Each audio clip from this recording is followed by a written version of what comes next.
I am running late. What the heck? I looked down, I thought, oh, surely I have a few more minutes, and alas, I did not.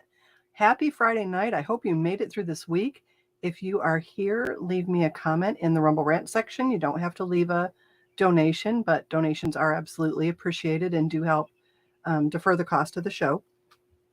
Um, what a busy week. Wow. I just was amazed about um, all of the different happenings. It seems like every week it's something. This really sounds tinny. Let me see if I can adjust that just a little bit. If I can see my settings here. Check, check. That's a little better.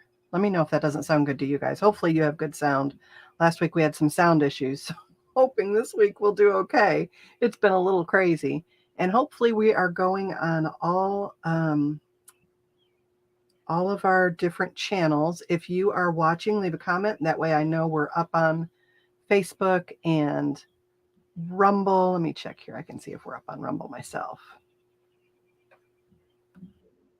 Woo! Mama, that's loud.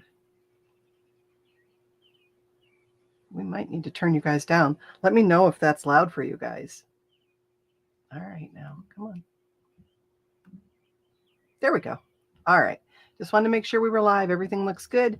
And let's go. So, what has happened this week?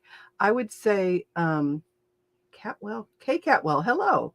Um, I would say this week, I don't know, like where I don't watch mainstream news, I read mainstream news, but I don't, it's not my, oh, good. Thanks, thanks, Kay.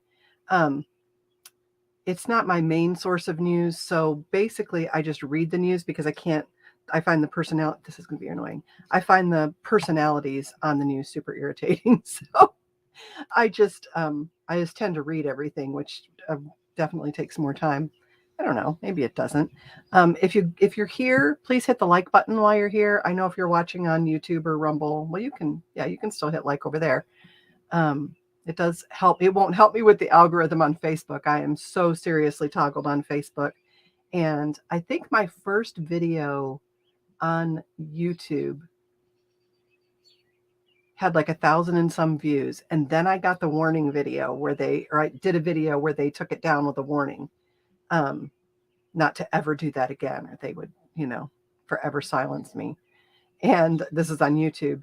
And ever since then, I can't break more than 200 people on a video. So I can't imagine they would have toggled. Maybe my content's just not what people expect when they get to YouTube. Um, I think a lot of people maybe thought I was going to just talk about the near death experience. Well, you can't really base a podcast on that. How would you keep going? There's no longevity with that. Once you've told your story, you can answer some questions, but it's not enough to have a long standing live stream. And I'm not interested in having other near death experiencers on because that's already being done and by people who can do it way better than I do. So, I did want to, I'm going to wait till we get just a few more people in here so that I don't, but we'll go over it again at the end. But I want to start a book club, and I'm just curious to know if anybody else would be interested. Um, give us till about 9 o'clock here, and then I'll go over the book that I want to read with you guys. And I noticed that Patrick Gunnell, who is on Badlands, isn't that right? Yeah, that's right. He actually like reads the book a couple chapters, a day or a week, or I don't know what his schedule is. I don't watch him anymore since he was so rude to people about his flat earth argument. I'm like, look, you don't have to be rude to people. He just really comes across as, well, I'm just going to leave it at that. Anyway, I had been wanting to start a book club, but I wasn't sure how to do one without meeting with people, or setting up like a big Zoom call. And that all seems kind of, I don't know, like a lot. And so I thought it might be fun just to pick a book, pick a day. And then, you guys get the book, or you can just listen to me read it, and then we'll talk about it. So kind of keep that in your brain as we're going forward. But, and I wanted to talk about the thing that I keep meaning to talk about and I keep forgetting. So I keep wanting to tell you guys about decoupling. So as long as I've been alive, the United States has been, they work in collaboration with other countries, right? And other countries tend to follow our lead. Like with the COVID vaccine, once the FDA gave it emergency use authorization, other countries were like, okay, well, we don't need to do any due diligence. Well, since America said it's okay, we're going to do it. And we know that. So I feel like we have a higher responsibility to be sure something is safe, knowing that other countries are going to follow us. So they follow us into the COVID jab. They follow us into war. Our country has a bad habit of just overthrowing governments that we don't feel are favorable to us and then installing a new government. And it never works out, for us. If you look back at the history of that, and if you didn't know that, well, it's time you knew. So we overthrew the Ukrainian government and installed Zelensky. We overthrew the Sudanese government. It just goes on and on and on. And because of that, so just the climate is really interesting. If you look at what's going on in the world around us, with food and energy and war and just democracy as a whole, we're kind of falling apart. And the way we're falling apart is everyone is decoupling from us. So you've now got Africa, who is tired of us raping their land for its resources and using their little brown babies for our research projects. They are now pairing up with China. They're tired of this. Germany is pairing up with China and Russia. All these foreign countries, South America, pairing up, Canada, everybody's pairing up with them. And this decoupling is going to be very painful for us. But I think ultimately, if we can get through it, it's going to be good for us because it's going to knock us down a peg. It is going to teach our government not to assume that every other country will follow us into everything. And that would be a very good thing. It's going to make other countries less dependent on us, which is going to hurt financially. But I think it's a good lesson. I really do. I think a different president could turn this around, but I don't have much faith in an election at this point. And, I'm like, okay, I'm 52. I know a lot of my viewers are about my age. And, I don't know if it's going to work out in our lifetime or not, or if the next generation is going to need to feel some significant pain before they wake up and say, oh my gosh, we are not respected in the world. We are considered the bullies of the world. We don't keep our word. We retaliate against anything we don't like with brutal sanctions that hurt the people, all kinds of stuff like that. And we do a lot of good too, but it's getting seriously outweighed by the bad right now. So anyway, that's what I wanted to say about decoupling that I had kept forgetting. And I'm like, oh, I have to remember to talk to them tonight about decoupling. And I wanted to I know you guys sense it too, that there's this,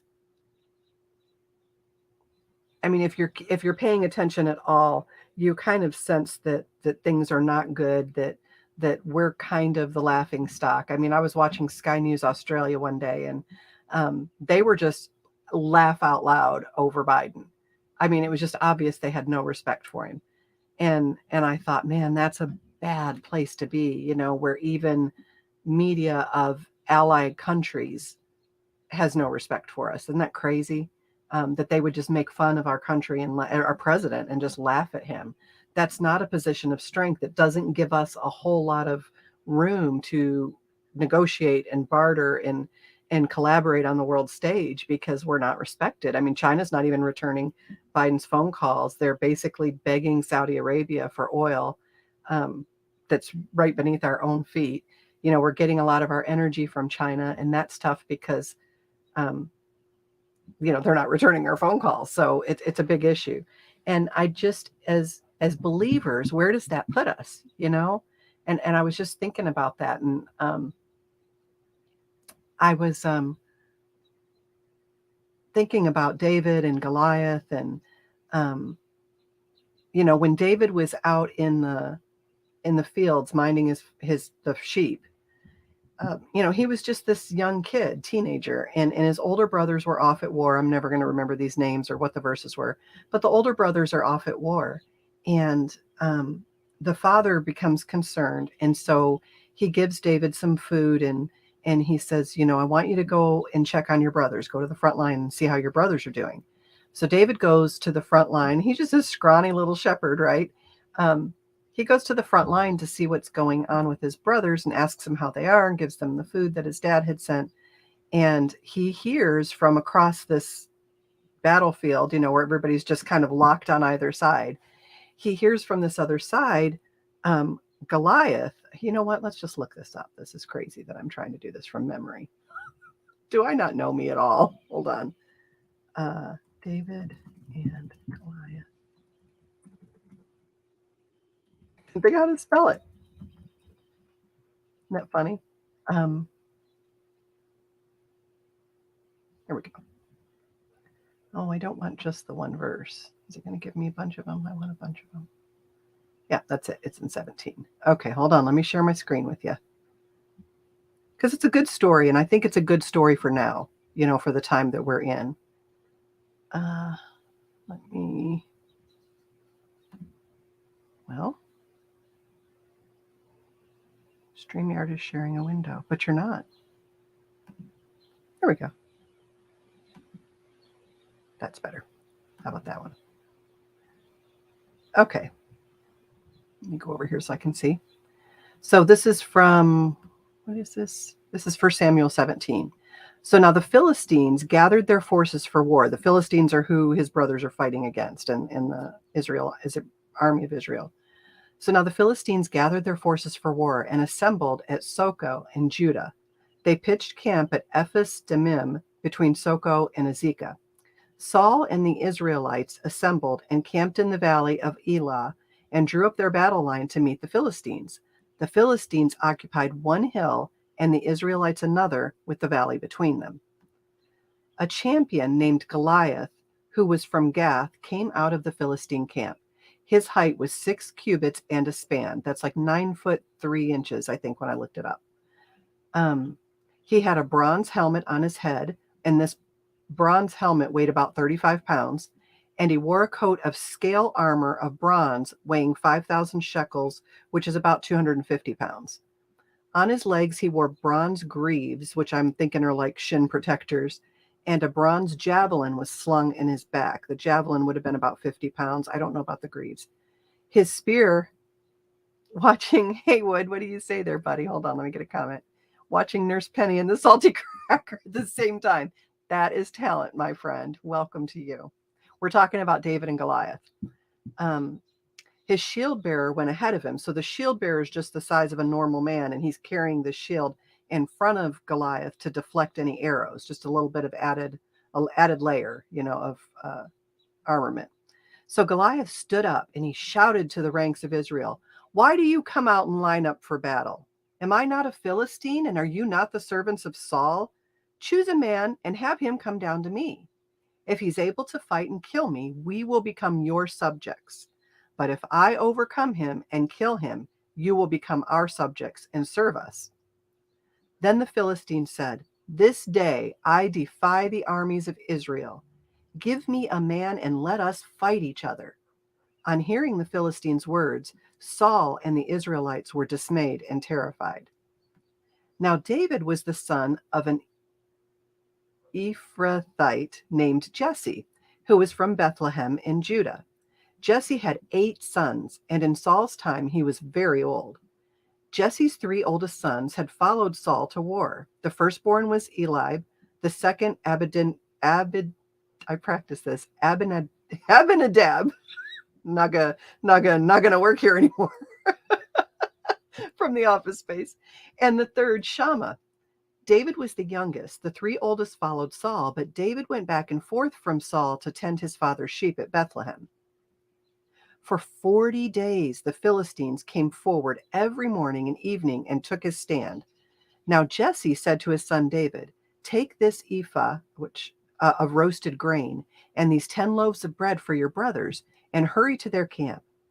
Take along these 10 cheeses to the commander of their unit.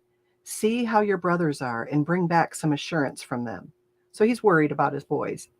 "They are with Saul, and all the men of Israel in the valley of Elah are fighting against the Philistines." Well, they're not. This is what David's going to find out when he gets there. Early in the morning, David left the flock in the care of a shepherd, loaded up, and set out, as Jesse had directed. He reached the camp as the army was going out to its battle positions, shouting the war cry. So every night, I'm guessing they go to bed every day. They go back to their battle positions and they just stare at this huge beast of Goliath and nobody does anything. And this had gone on for 40 days. David left his things with the keeper of supplies, ran to the battle lines, and asked his brothers how they were. Hi, Enlighten. As he was talking with them, Goliath, the Philistine champion from Gath, stepped out from his lines and shouted his usual defiance, and David heard it. Whenever the Israelites saw the man, they all fled from him in great fear. Now, the Israelites had been saying, "Do you see how this man keeps coming out? He comes out to defy Israel. The king will give great wealth to the man who kills him. He will also give him his daughter in marriage and will exempt his family from taxes in Israel." That sounds like a pretty good deal. David asked the men standing near him, "What will be done for the man who kills this Philistine and removes this disgrace from Israel? Who is this uncircumcised Philistine that he should defy the armies of the living God?" So it's just kind of cute because he's this teenager, right? And I'm sure just all elbows and knees. And, he's a shepherd, not a big, bulky guy, probably. And, and he's young. So probably not that big of a guy either. And he's like, "Well, who does this guy think he is?" He gets himself all up in a lather about it. They repeated to him, so we're on verse 27 now. They repeated to him what they had been saying and told him, "This is what will be done for the man who kills him." So what they had said before. When Eliab, David's oldest brother, heard him speaking with the men, he burned with anger at him and asked, "Why have you come down here? And with whom did you leave those sheep in the wilderness? I know how conceited you are and how wicked your heart is. You came down only to watch the battle." Gosh, he doesn't know David at all, does he? "Now what have I done?" said David. "Can't I even speak?" He then turned away to someone else and brought up the same matter, and the men answered him as before. What David said was overheard and reported to Saul, and Saul sent for him. David said to Saul, "Let no one lose heart on account of the Philistine. Your servant will go and fight him." This is why we draft boys. He's ready. Saul replied, "You're not able to go out against this Philistine and fight him. You're only a young man, and he's been a warrior from his youth." But David said to Saul, "Your servant has been keeping his father's sheep. When a lion or a bear came and carried off a sheep from the flock, I went after it, struck it, and rescued the sheep from its mouth. When it turned on me, I seized it by its hair, struck it, and killed it. Your servant has killed both the lion and the bear. This uncircumcised Philistine will be like one of them, because he has defied the armies of the living God. The Lord who rescued me from the paw of the lion and the paw of the bear will rescue me from the hand of this Philistine." He's pretty confident, isn't he? Saul said to David, "Go and the Lord be with you." And I got to wonder, what is Saul? Saul was very wise. But what is Saul thinking at this moment? He's like, all right. They're going to be carrying him back without a head, right? Then Saul dressed David in his own tunic. He put a coat of armor on him and a bronze helmet on his head. David fastened on his sword over the tunic and tried walking around because he wasn't used to them. "I can't go in these," he said to Saul. "I'm not used to them." So he took them off. Then he took his staff in his hand, chose 5 smooth stones from the stream, put them in the pouch of his shepherd's bag, and with his sling in his hand approached the Philistines. Meanwhile, the Philistine with his shield bearer in front of him kept coming closer to David. He looked David over and saw that he was little more than a boy, glowing with health and handsome, and he despised him. He said to David, "Am I a dog that you come at me with sticks?" And the Philistine cursed David by his gods. "Come here," he said, "and I'll give your flesh to the birds and wild animals." David said to the Philistine, "You come against me with sword and spear and javelin, but I come against you in the name of the Lord Almighty, the God of the armies of Israel, whom you have defied. This day the Lord will deliver you into my hands, and I'll strike you down and cut off your head." Pretty bold talk, isn't it? "This very day I will give the carcasses of the Philistine army to the birds and the wild animals, and the whole world will know that there is a God in Israel. All those gathered here will know that it is not by sword or spear that the Lord saves, for the battle is the Lord's, and he will give all of you into our hands. So he's not just threatening Goliath, he's threatening Goliath's entire army and saying God is going to give all of you into our hands, that the battle is won, that David is just the man there just to deliver it. As the Philistine moved closer to attack him, David ran quickly toward the battle line to meet him. Reaching into his bag and taking out a stone, he slung it and struck the Philistine in the forehead. The stone sank into his forehead, and he fell face down on the ground. I bet that was a thud. So David triumphed over the Philistine with a sling and a stone, without a sword in his hand, and he struck down the Philistine and killed him. David ran and stood over him. He took hold of the Philistine's sword and drew it from the sheath. After he killed him, he cut off his head with the sword. So he wasn't even dead yet. He runs over there, gets on top of him, pulls out his sword, kills him, and then cuts off his head. I mean, that's like the biggest badass move ever. When the Philistines saw their hero was dead, they turned and ran. Then the men of Israel and Judah surged forward with a shout and pursued the Philistines to the entrance of Gath and to the gates of Ekron. Their dead were strewn along the Sharim road to Gath and Ekron. When the Israelites returned from chasing the Philistines, they plundered their camp. David took the Philistine's head and brought it to Jerusalem. And I got to think that guy probably had a heavy head. I think the average human head is between 7 and 9 pounds. Can you imagine this huge 9-foot man, probably with a pituitary tumor, which is what made him so tall and likely what caused when the stone hit him, your pituitary sits right here behind this bone, and it's one of the thinnest bones in the skull. And I imagine you hit that hard enough with a rock with a pituitary tumor, you're going down. Because that would have explained the gigantism. As Saul watched David going out to meet the Philistine, he said to Abner, commander of the army, "Abner, whose son is that young man?" Abner replied, "As surely as you live, your majesty, I do not know." The king said, "Find out whose son this young man is." As soon as David returned from killing the Philistine, Abner took him and brought him before Saul, and David still holding the Philistine's head. "Whose son are you, young man?" Saul asked him. David said, "I am the son of your servant, Jesse of Bethlehem." So the reason I tell you this is because David was not some incredible specimen of man, right? He was a kid.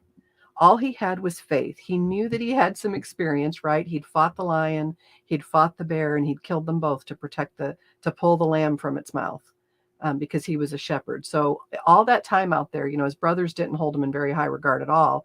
The one brother burned with anger against him because he was good looking, and they just didn't hold him in very high regard. And David didn't let that stop him. It didn't matter.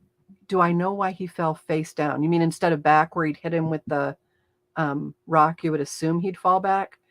I was assuming that he would have fallen face forward because his gear was so heavy. Do you have another answer for that? That would be really cool to hear. But David was bold, almost cocky, right? And he was so surprised that the army, God's army, would be afraid. They're like, why are we having this standoff? What's going on here? Why doesn't anybody go after him?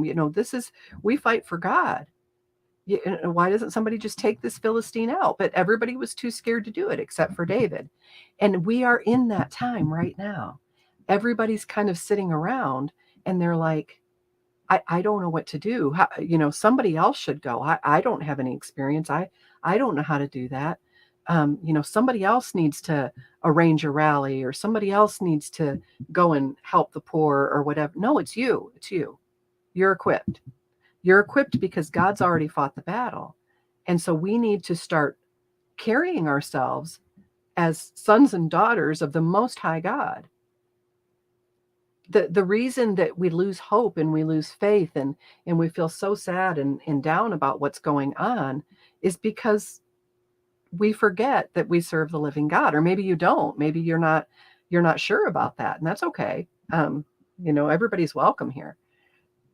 I just want us to start embracing this idea that the battle is won, no matter how all of this goes down, right? Jesus died on the cross, and he said, "It is finished."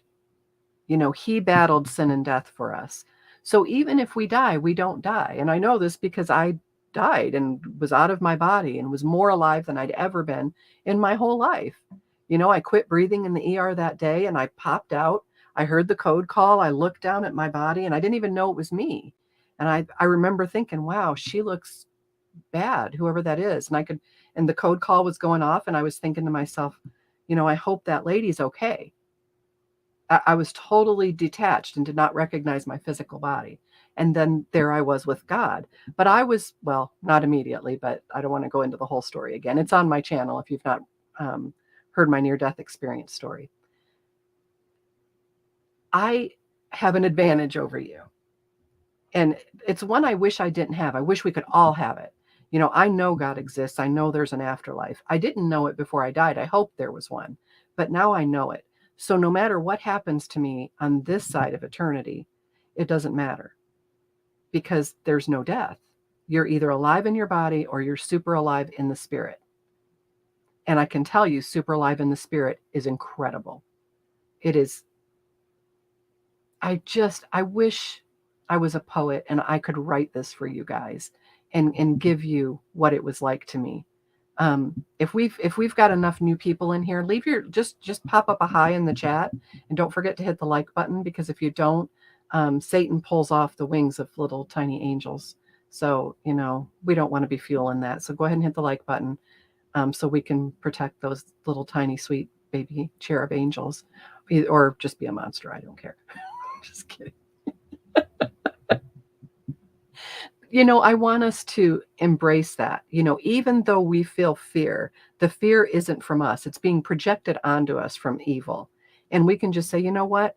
I feel fear, but this isn't from me. This is evil, because God doesn't give us a spirit of fear, but of power, love, and sound mind. So whatever this feeling is, this should be alien to you. You should be pushing back against it.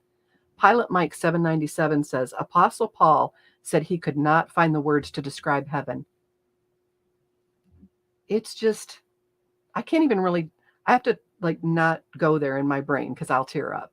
It's not that heaven is indescribable. It's that being in that light of the Trinity it's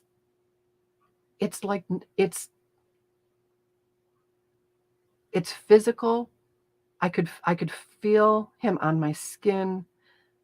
There was a point where I had to kind of decide whether I was going to give myself over to that experience or not, because it felt a lot like being naked in front of a crowd, and God knows us so intimately, every single thought. And I was just ashamed of being in front of God. I mean, I'm nowhere close to perfect.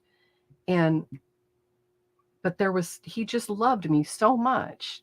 He adored me. He was delighted in me. I couldn't believe that God thought that way about me, that he delighted in me. He was infatuated with me, madly in love.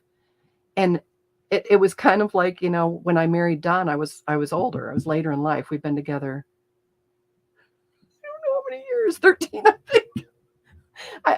The coma did not help with my recollection of time. I was really nervous when I had to get naked in front of him the first time, because I wasn't 20 years old, and we have just magical garments that pull everything back into place. And I'm like, oh no, the jig's up. As soon as I have to get naked in front of him, he's going to know, and he's going to be like, woman, you sold me a lie. And it just felt like way worse than that. Right. And it did feel like being completely naked. Like, you could be naked in front of your significant other, but they don't know all your thoughts. They don't know every pain you've ever had, or any thought you've ever had that you're ashamed of, or anything, just all of that. Nobody knows all of that about you but God. And I just was like, in my life, I've not let people in. I'm going to let him in. And when I surrendered and I let him in, that light started coming up through my toes and up through my legs and up through my thighs, and I could feel it in my middle. And you know how remember when you're a little kid and you'd be in trouble and you'd have that anxious stomach? I could feel him like going around all of that stuff and settling it and calming it. And then it progressed up and it was in my heart and I could just feel this love. It was overwhelming. It was almost unendurable. It was so much. And then I could feel it kind of coming up and into my throat and into my mouth. And then I started singing and I can't sing a lick. And it was beautiful. And I just remember thinking, man, if I go back, I hope I can still sing, but I can't. And then it came up and I could tell it was going to come out of my eyes. And I tried to stop it by squeezing my eyes shut because I didn't want to let any out. And it shined out through my eyelashes and through my eyelids and hit the light around me and then came back in a rush and went through all the little curvatures of my brain. And it woke up every single part of my brain, everything. I was so alert. I knew everything. Anything that I wanted to know, I knew. I didn't get to keep that. Most of that I don't remember now. But I knew. I knew that everybody was going to be okay. I knew if I decided to stay, my kids were going to be okay. They would get there eventually. And I knew the world would somehow work itself out. And I wanted to stay. And it's just this incredible love, and I want you to know that it's real. It does exist. And so you don't have to be afraid to be bold. And people are going to came in at Rocks and Gear. Is this something illegal, Blogger? No, David and Goliath. You can be bold. You can be brave. You can take that first step of trying to make a change in your community and in your world and in your life and your kids' lives. You can do it. You can do it. Do it with love and do it with patience and compassion in your heart. Not everybody's going to accept it right up front. But don't be afraid to do it. Don't be afraid. Kay says, it cracks me up every time you say what happens when we fail to press the like button. I'm trying to get more information on what happens because I'm sure there are worse things that could happen.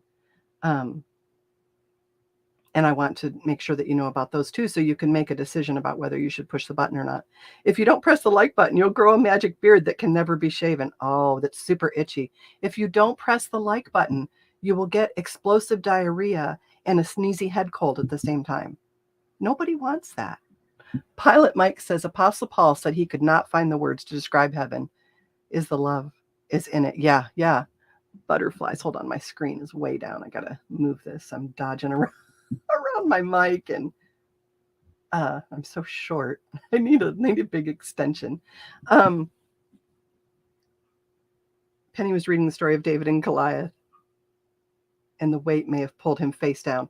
Yeah, I think, when you're wearing at least 250 pounds of gear, plus 35 pounds on your head, plus a 50-pound sword. And, I don't know. I mean, maybe he was like super coordinated as a giant. I mean, I'm bigger than I should be, and I find my coordination suffers. But I try anyway, and I did. I just wanted to encourage that. Now that we've got some people here, I wanted to talk to you guys about this. There were people here before, and that is not to disdain you at all. There were people that were actually here close to on time. So the rest of you, again, a tiny angel got her wing ripped off because you were late.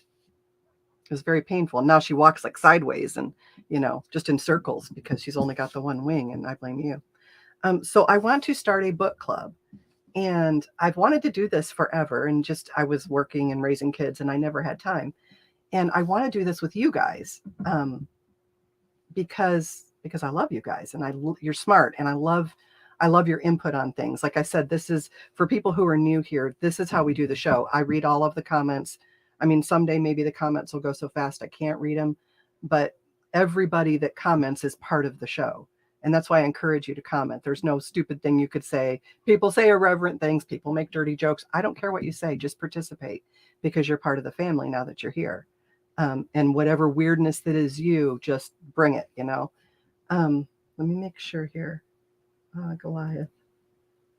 The Greek warriors never wore protective underwear, so a hefty kick in the nuts would have done it. I'm wondering about where his nuts would have been at 9'3" or 9'6". is how tall he was. I'm not sure how tall David was. Um, I imagine with a sword, you probably can't get close enough. And then you got the shield bearer walking out in front. Now, Tinkerbell's a lefty. Okay, so the book that I want to read is by Jonathan Cahn, and we watched a little video where he talks about it last week. So if you didn't watch last week's live stream, go back later and give that a watch. But this is the book. I know it looks backwards. I don't know if it looks right to you guys. But it's called The Return of the Gods by Jonathan Cahn. And Jonathan Cahn is just wonderful. I really enjoy his ministry. But so let me read this to you. Is it possible that the entities we have known as gods, the gods of the ancient world, have come back and are affecting your life right now? Could their existence explain everything that is now transforming our culture, our families, our children, our businesses, our government, our technology, everything? What is the Dark Trinity, and when did it come to America and the world? Exactly which gods have returned, and how have each of them changed America and the world? How do the tablets of ancient Mesopotamia and the mythologies of the gods reveal what we are dealing with? What does the future hold? Where exactly are the gods taking us? How will it affect your life and your future? What is the most critical thing you need to know? Jonathan Cahn opens up the stunning mystery that spans the ages, from ancient Akkad to New York City, and that is right now changing your world. Prepare to be blown away. So if you don't know much about, do you love his books? Oh, that's awesome. I'm glad to have somebody in the chat who's familiar.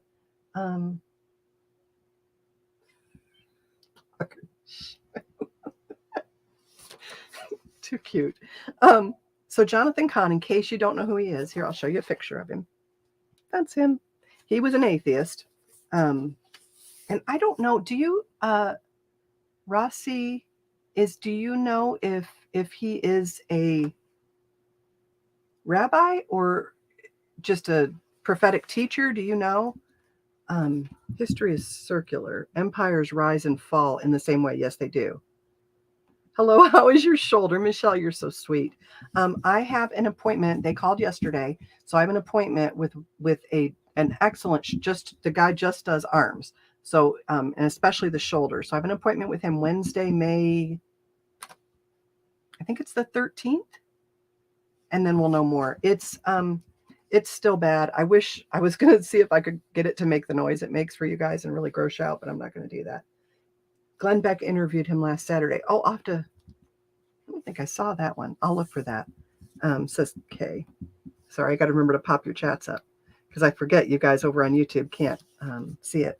So Jonathan Cahn caused a worldwide stir with the release of his explosive first book, The Harbinger. The Harbinger is also a movie, so if you've not seen it, you can see it. It might be, I don't know if the whole thing's on YouTube or not. The Harbinger, which became an instant New York Times bestseller and brought him to national and international prominence. His next 5 books were all New York Times bestsellers: The Mystery of Shemitah, The Book of Mysteries, The Paradigm, The Oracle, and The Harbinger 2. Long before writing these books, he was known for opening the deep mysteries of Scripture and bringing forth messages of prophetic import. He leads Hope of the World and international outreach of the world teachings and compassion projects for the needy around the world. He also leads the Jerusalem Center Beth Israel, made up of people of all backgrounds, just outside New York City in Wayne, New Jersey. Called the prophetic voice of this generation, Cahn is a much sought-after speaker and has been highlighted in the New York Times as well as many other international media. So anyway, this is the book. I would like to read it. I am kind of nailing down when I'll start. But what I'll do is I'll just kind of pick a day and a time. I'm thinking, since I do a show on Fridays, maybe Mondays or Tuesdays will give me enough time to recover my voice, maybe Tuesday. And what I'll do is you guys can get them. It's available on Audible. I like hardback copies of books I love, so I get hardback. Sorry, I know that's irritating with the glare. But what was I going to tell you? Oh, and there is a fake book that looks just like this on Amazon, but it's not by Jonathan Cahn. So make sure you get the right book if you are going to get the book. And then I'm thinking we'll start in 2 weeks. That would give everybody time to get the book if they're going to get it. Unless you all are just going to listen to me read and not read it, away from the book, and then we can start whenever you want. Oh my goodness. Michelle's here. She's talking. Here we go. I have a question. Here we go. Let's see. If you don't mind my asking, were you a Christian before your NDE? Yes. Did your NDE guide you to become a Christian? I was a Christian before, a very lukewarm one, to be sure. Okay, I thought it was cool that you talked about him last Friday night, and then the interview popped up the next day. Love those synchronicities. Me too. That is cool. He's missing the point that ancient cultures had allegorical languages. You can't interpret those things through a modern Western. Well, you can absolutely interpret prophecy through a Western lens, literal lens. You absolutely, because prophecy is different than some of the stories in the Bible. Prophecy is prophecy, and in prophecy, we know that a person who is said to be a prophet or brings a word of knowledge, we can test that because it always has to come true. It always has to be right. So definitely always be careful who you follow. Test the prophets. Make sure nothing they're saying is out of line with the Bible, that sort of thing. He's very interesting. I've seen some videos of him. Yeah. The last week's video was really good. I really enjoyed that one. But yeah, no, he's not talking about just the different stories in the Bible. He's talking about actual prophecies. So I have, if you don't have one, I have a Messianic Jewish Bible. So Messianic Jews are Jews who believe in Christ and believe that Christ is the Messiah. And I really like the way that Bible reads. I wish I had brought it down. The layout's nice. It just reads more historically, so it makes sense. It's more like, reading it chronologically, I guess. I really like it. There's another, I'm trying to think, there's another book that rearranges the Bible and puts it in chronological order. And I read it in a Bible study. I can't remember the name of it, if you guys know that one. But that one's really interesting too. And it really makes things make a lot more sense because everything's in the right time period. But anyway, that's the book. If you want to join the book club, let's just say this, I don't know if this Tuesday would give you enough time to get the book, but I can read the first 2 chapters to you while you're waiting and we can talk about them. So we'll start Tuesday. I'll put up a video and let you know what time, because I'm not sure yet. Depends on how early I feel like getting up on a Tuesday. Retirement, But anyway, that's what I kind of wanted to talk about in the beginning, was this decoupling of other countries from us because of how we've handled foreign policy and geopolitical issues. And, where are we? What dating? I'll have to look on that one, Bloggerty Shmoo. What dating system are they using, though? They're just using the chronological time frame of when the stories would have happened, not necessarily the order in which the books were written and put together. I'll get some more information on that Bible for you. And now the one that I did that I read for the Bible study, that's different. I don't know a lot about that one. But this Bible is, actually from the Jewish text. And so it's got the Maccabees in it. I'm pretty sure. I can't remember if there's another book in there that's in the Jewish Bible that isn't in ours. King of the Forest. Okay, here we go. Need prayers for 23-year-old daughter who is in the hospital with rhabdomyolysis. My whole family are believers in Christ. How'd she end up with rhabdo? Did she get dehydrated? Did she have a jab recently? Had she been sick? If you don't mind sharing. Yeah, rhabdo's tough. It's very painful. They got to really, really hydrate her like crazy to prevent any kidney damage. There are some medications that can cause rhabdomyolysis, so please be aware of that.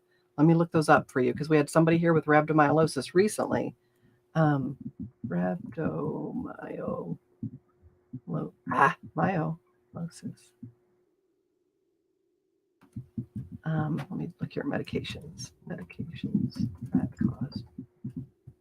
Okay, so there are some medications. I always tell people this: statins, so cholesterol meds, antihistamines, so Benadryl, those sorts of Claritin, all that kind of stuff, salicylates, so aspirin type products, caffeine, because people who get rhabdomyolysis will often get it more than once. Oh, I'm not logging in to read your article. Give me a break. This is information that is readily available. What drug group has significant side effects? So statins, so definitely cholesterol meds.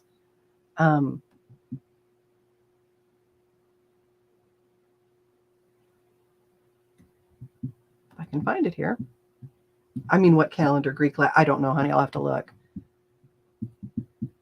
Again, Bible scholarship is not my best topic.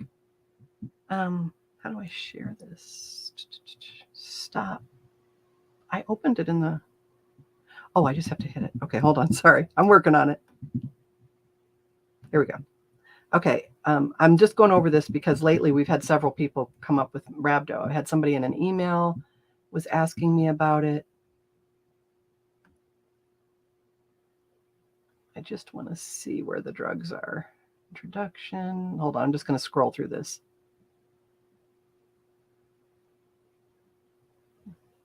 Gene defects, newly authorized drugs with risk of rhabdomyolysis. In particular, HMG reductase inhibitors. I don't even know what those are. I'd have to look that up.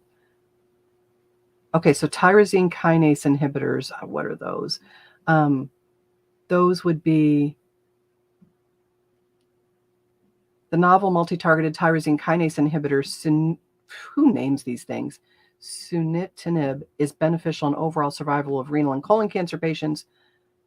However, it can cause rhabdo, I'm guessing. Do they not give you just a list? Come on. So trabectedin, good Lord, leflunomide. That's an anti-rheumatic drug. Daptomycin. It's an antibiotic. Propofol. So if you've had surgery recently. But then your antihistamines, your statins, that kind of stuff. So just be aware, because I've known people who've had rhabdo multiple times and the doctors have not put together that that person was on a medication that was causing it. She graduates University of Florida May 7th and was trying to work out harder than usual. Yeah, she got to make sure to keep her fluids up, because that is not something she ever wants to have happen again. And getting dehydrated, if you don't have your fluids up, you're exercising, you're consuming a lot of caffeine because maybe your finals are coming up, and just even the stress of finals really plays in and adds in about that. Bloggerty says, this is why I'm skeptical about these things. The earliest Bibles, Greek, didn't have these ideas. It was much later Roman Latin Bibles that added them.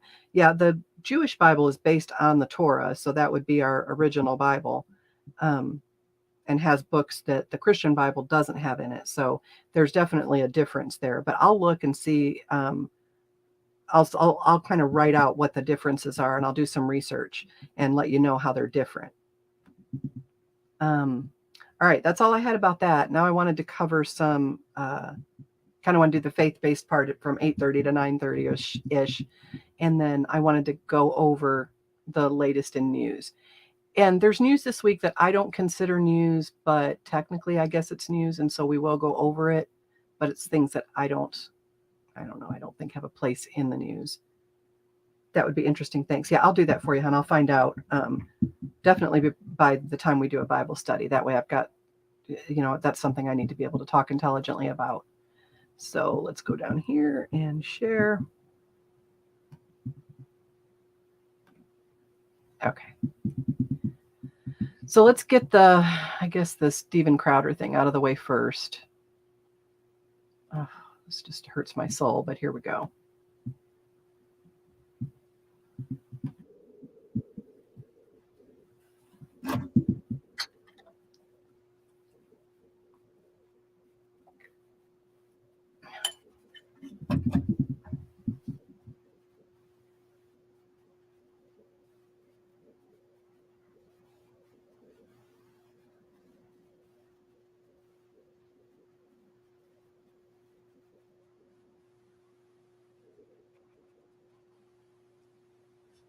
Okay, so that's that.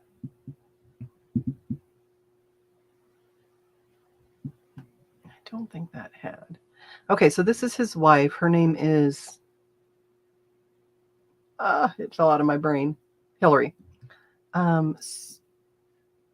So in 2021, he shared photos of Hillary in the hospital and later explained that she suffered from Guillain-Barré syndrome. I think she had a vaccine and that's what caused that. Oh, you have no sound. Thank you for letting me know.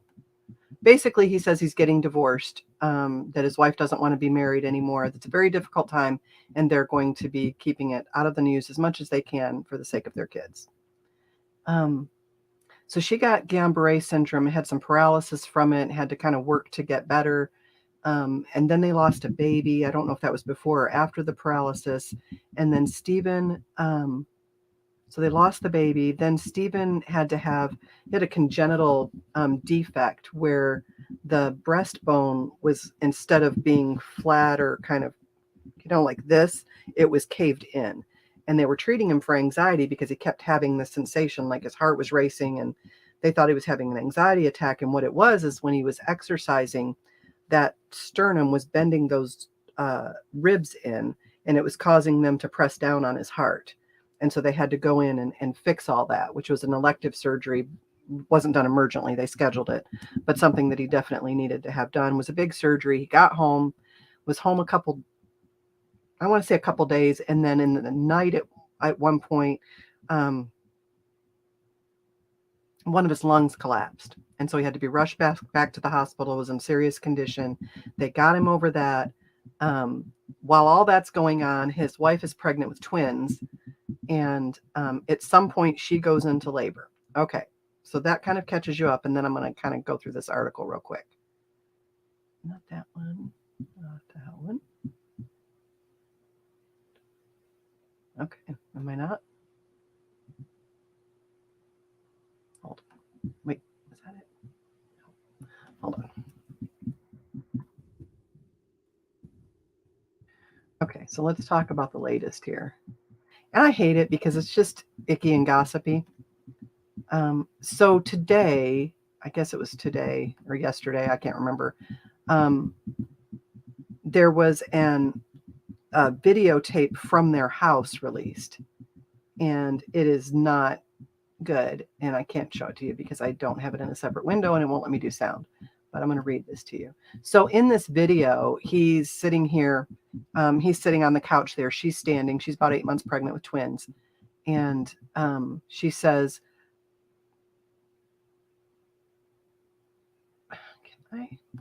can you hear that?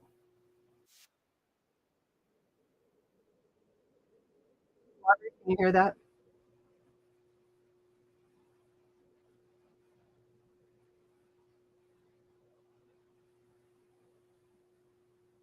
Okay, so that's just a short clip of it.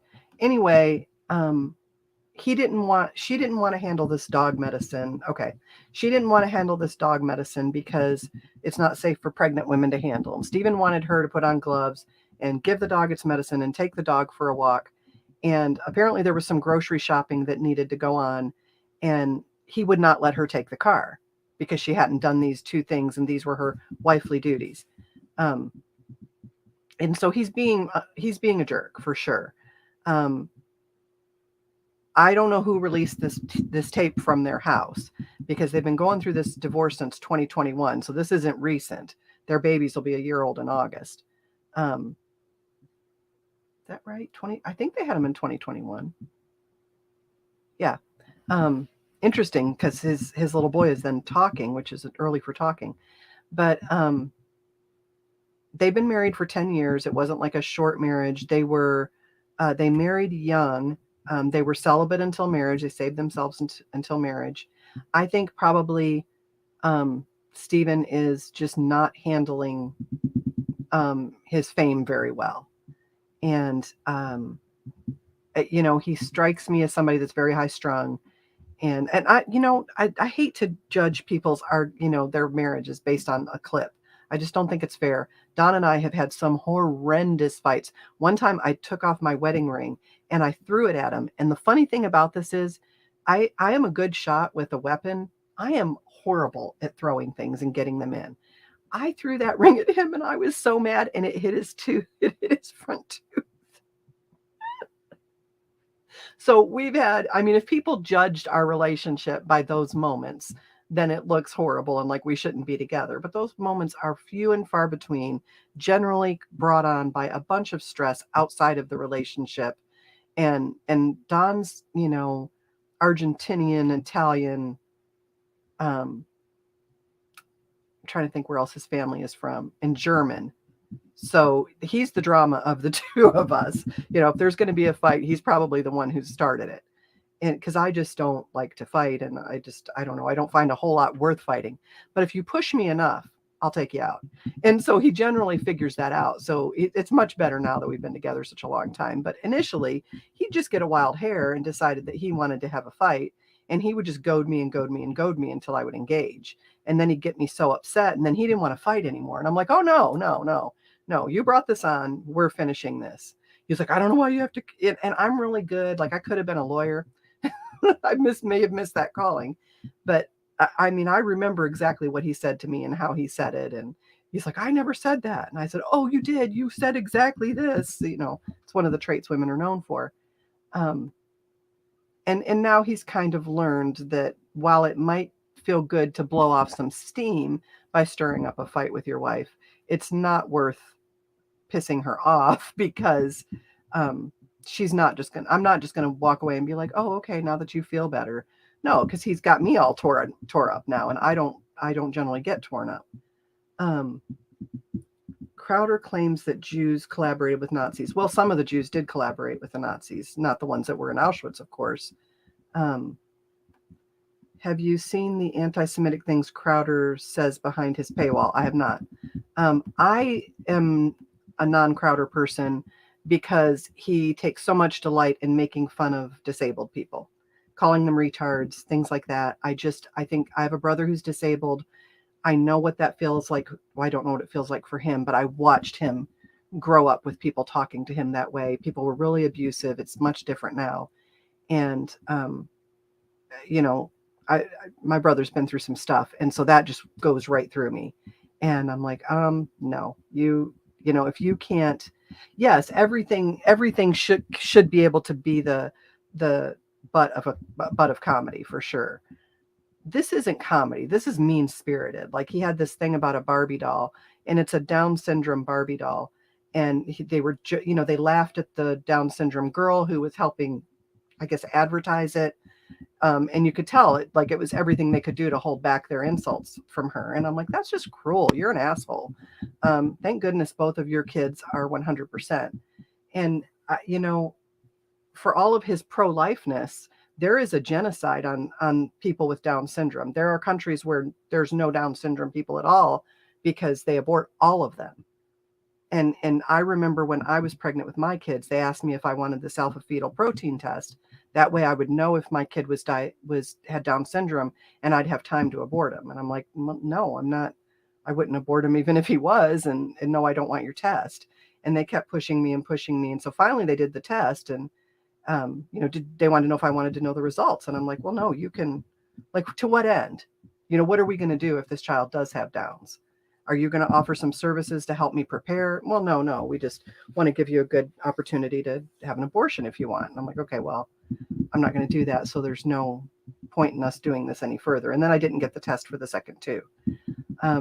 So the fact that these people who just have a chromosomal abnormality, are just being aborted en masse because of that. And I mean, I've known where my brother's done Special Olympics. I've been involved in that stuff my whole life. Down syndrome are some of the finest people you'll ever know, because they're just so kind and loving and sweet and, super funny people. I mean, you want somebody that's funny. It's not Steven Crowder. It's somebody that with Downs. I mean, they could actually do comedy, very musical. They just have so many gifts and talents. And I just think it's sad what's going on. And I think it's cool that we've got dolls in wheelchairs and dolls that have Downs and things like that, because it is tough to be a kid growing up. And it's got to be super cool to have a toy that, that you can go to the shelf and buy a toy that looks like you. My daughter was big into, she wanted all different colors of baby dolls. So I bought them for her. And I can remember this lady asking her one time, he reminds me of my ex-husband, oh my, this one lady said to me one time, she's like, "What? Why does she have a black doll?" I'm like, she has black dolls, she has white dolls. I mean, they're just dolls. And she's like, "But why would you buy her a black doll?" And I'm like, "Well, black girls have white dolls. I don't understand why this is an issue." It was just weird that somebody would actually say something to me about it.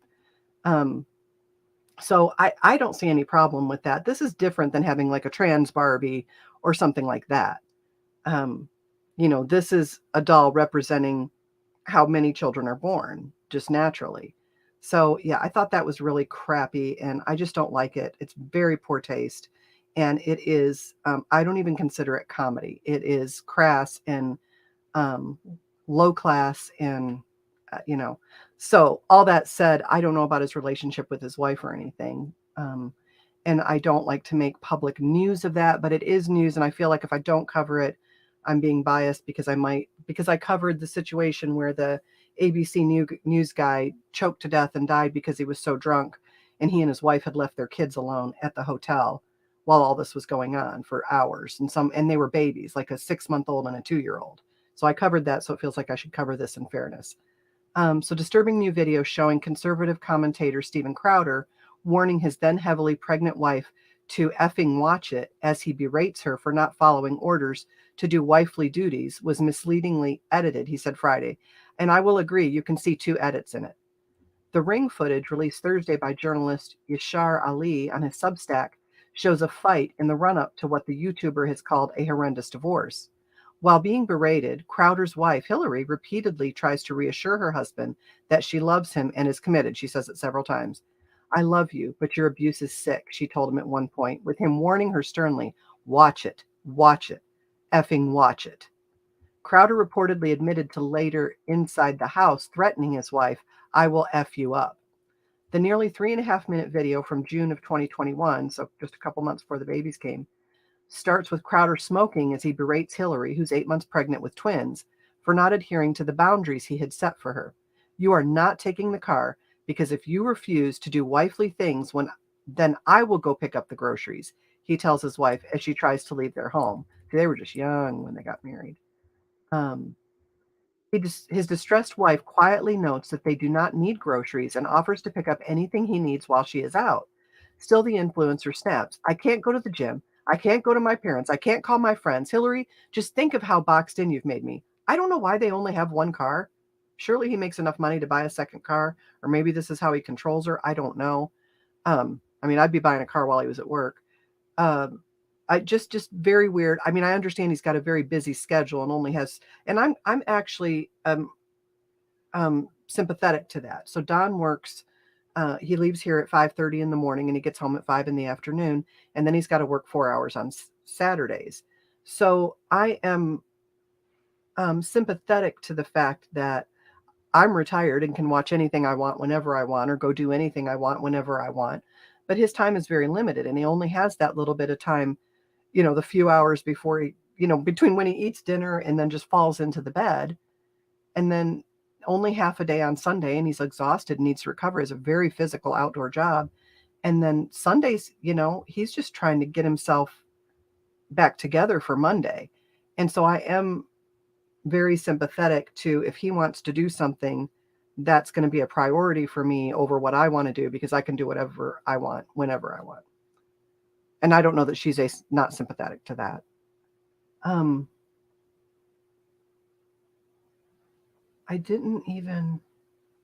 He's been banned from multiple platforms. Well, I mean, I've been banned from multiple platforms. I didn't even know who he was until about last year. It seems like his life is falling apart. Sorry to hear that. He has been so mean. Yeah, me too. It's sad. He's trying to make a buck from selling tinfoil hat conspiracy. He's not really that conspiracy-ish. I mean, he talks about most of the stuff we talk about on here. I mean, he may have had some conspiracy stuff in the past. I don't know. "I believe the baby that had the cure for cancer was aborted." That's so funny that you say that, King of the Forest, because I have said to people multiple times, people will be mad at God because they're like, "Well, what kind of God would allow children to die of cancer?" And I say to them, maybe the God that's probably sent the cure for cancer 1,000,000 times over, and we've snuffed it before it got out of the womb. So yeah, I believe that too. One car is control. I agree, especially when you can afford two.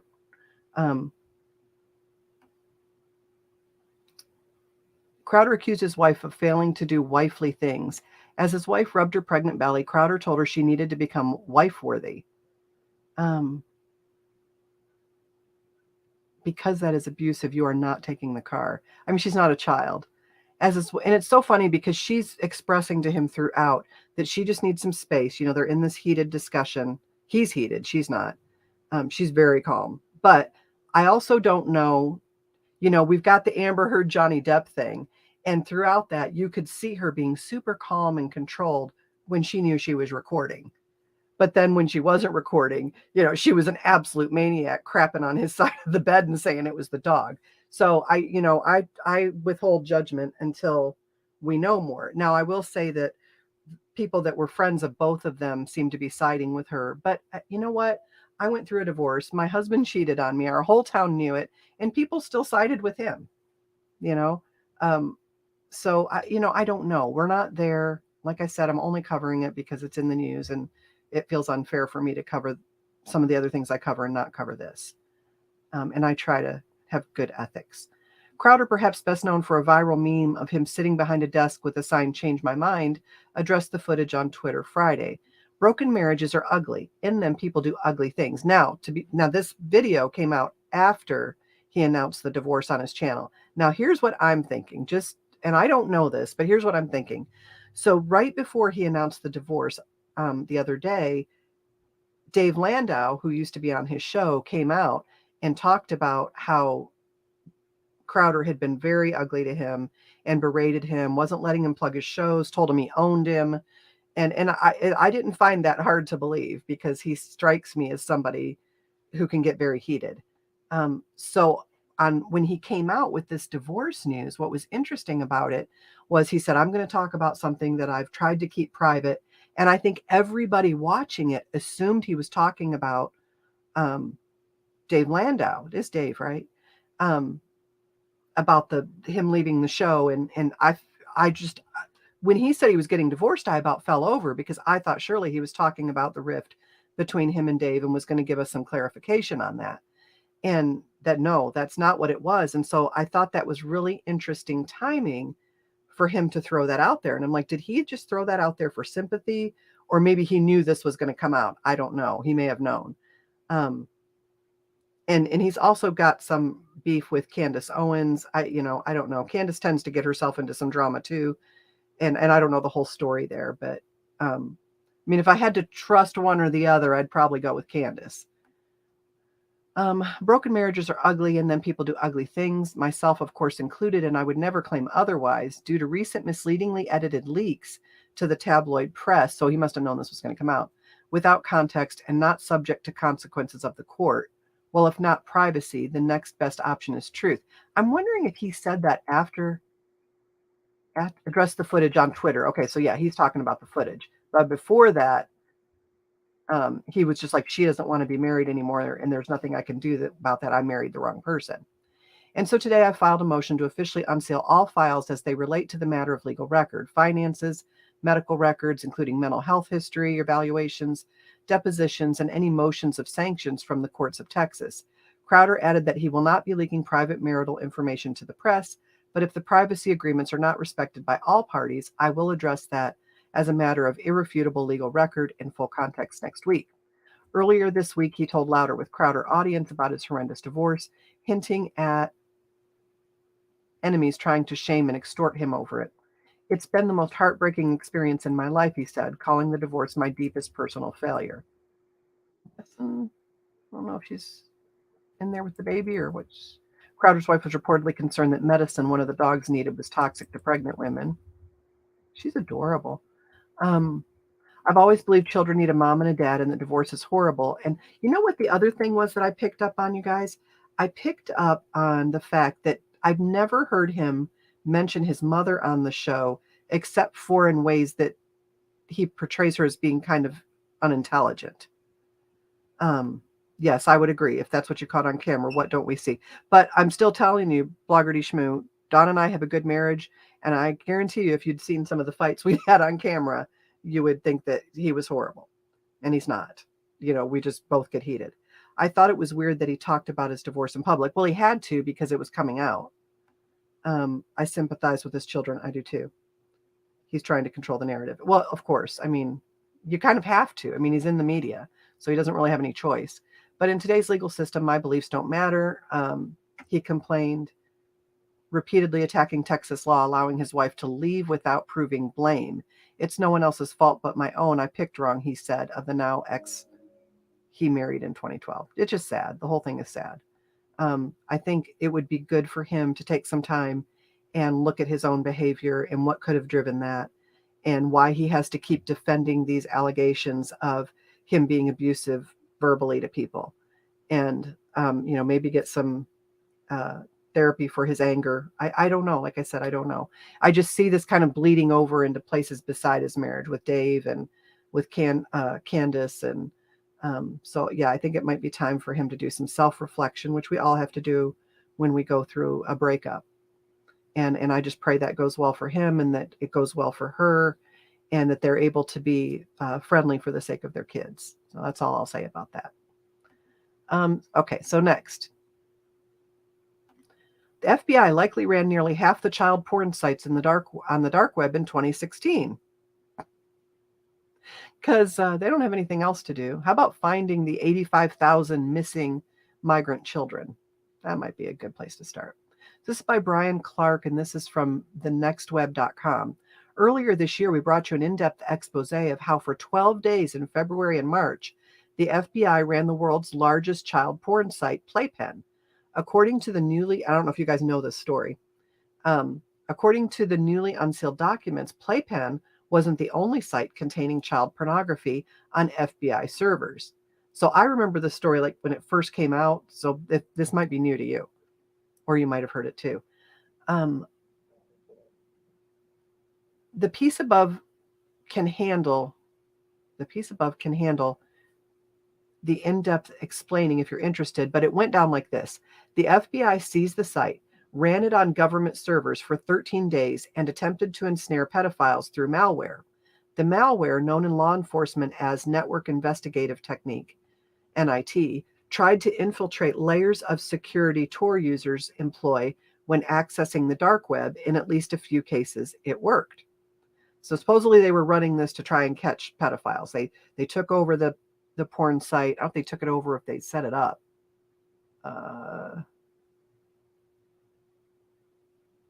Yeah, I think they just took it over. Okay. Here's the affidavit. In the normal course of the operation of a website, a user sends request data to the website in order to access that site. While websites 1 through 23 operate at a government facility, such request data associated with the user's actions on websites 1, maybe that's 1, 2, 3, will be collected. The data collection is not a function of the NIT. Such request data can be paired with data collected by the NIT, however, in order to attempt to identify a particular user and to determine that particular blah, blah, blah, blah, blah. That's all tech crap. Put simply, websites 1, 2, 3 were operated at a government facility for an undefined period in an attempt to snag potential child predators. Sarah Jamie Lewis, a security researcher, told Ars Technica, it's a pretty reasonable assumption that the FBI was at one point running nearly half of all known child porn sites hosted on Tor hidden services. Lewis runs Onion Scan, an analysis tool that uses bots to map out the dark web and look for vulnerabilities. She began her researching in April of this year, and as of August, she's mapped 29 unique child porn-related sites on Tor hidden servers. This is crazy. The issue, aside from the FBI's above-the-law approach at investigation, is the use of a single warrant to hack thousands of computers. The Playpen investigation netted some 1,300 unique Internet Protocol addresses, IP addresses. Of these, fewer than 100 cases made their way to court, and judges in Iowa, Massachusetts, and Oklahoma ruled that the FBI's investigation techniques violated current laws of federal procedure. Other judges have taken issue with the unlawful search, but failed to go as far as suppressing the evidence. While no one would argue that child sex abuse is among the vilest of crimes, law enforcement's handling of the matter is equally disturbing. The perpetuation of child sex abuse by allowing these sites to continue operating is akin to victimizing the child all over again under the guise of an investigation. So people are kind of weighing that out, saying, okay, well, but if they caught some people, the site was up anyway. They were just, trolling to find people. Along the way, you'll have to ask yourself if an agency designed to uphold the law is warranted in breaking it. We've reached out to our FBI for comments and we'll update if needed. So that's all we know about that. But that was scary for me. Never understood how someone can do something bad to a child because of evil. There is evil in this world without question. Not just plain old evil, supernatural evil. And that is really the only thing that would explain it. Lawyers and their technicalities. So the other thing I wanted to talk about, let me make sure I don't have anything else on that. No. Yeah, no, let's go to this. Okay. So did Joe Biden lose 85,000 migrant kids? This is from the Center for Immigration Study. And yes, he did. The House Oversight Committee's National Security Subcommittee held a hearing this week on the Office of Refugee Resettlement's Unaccompanied Alien Children Program.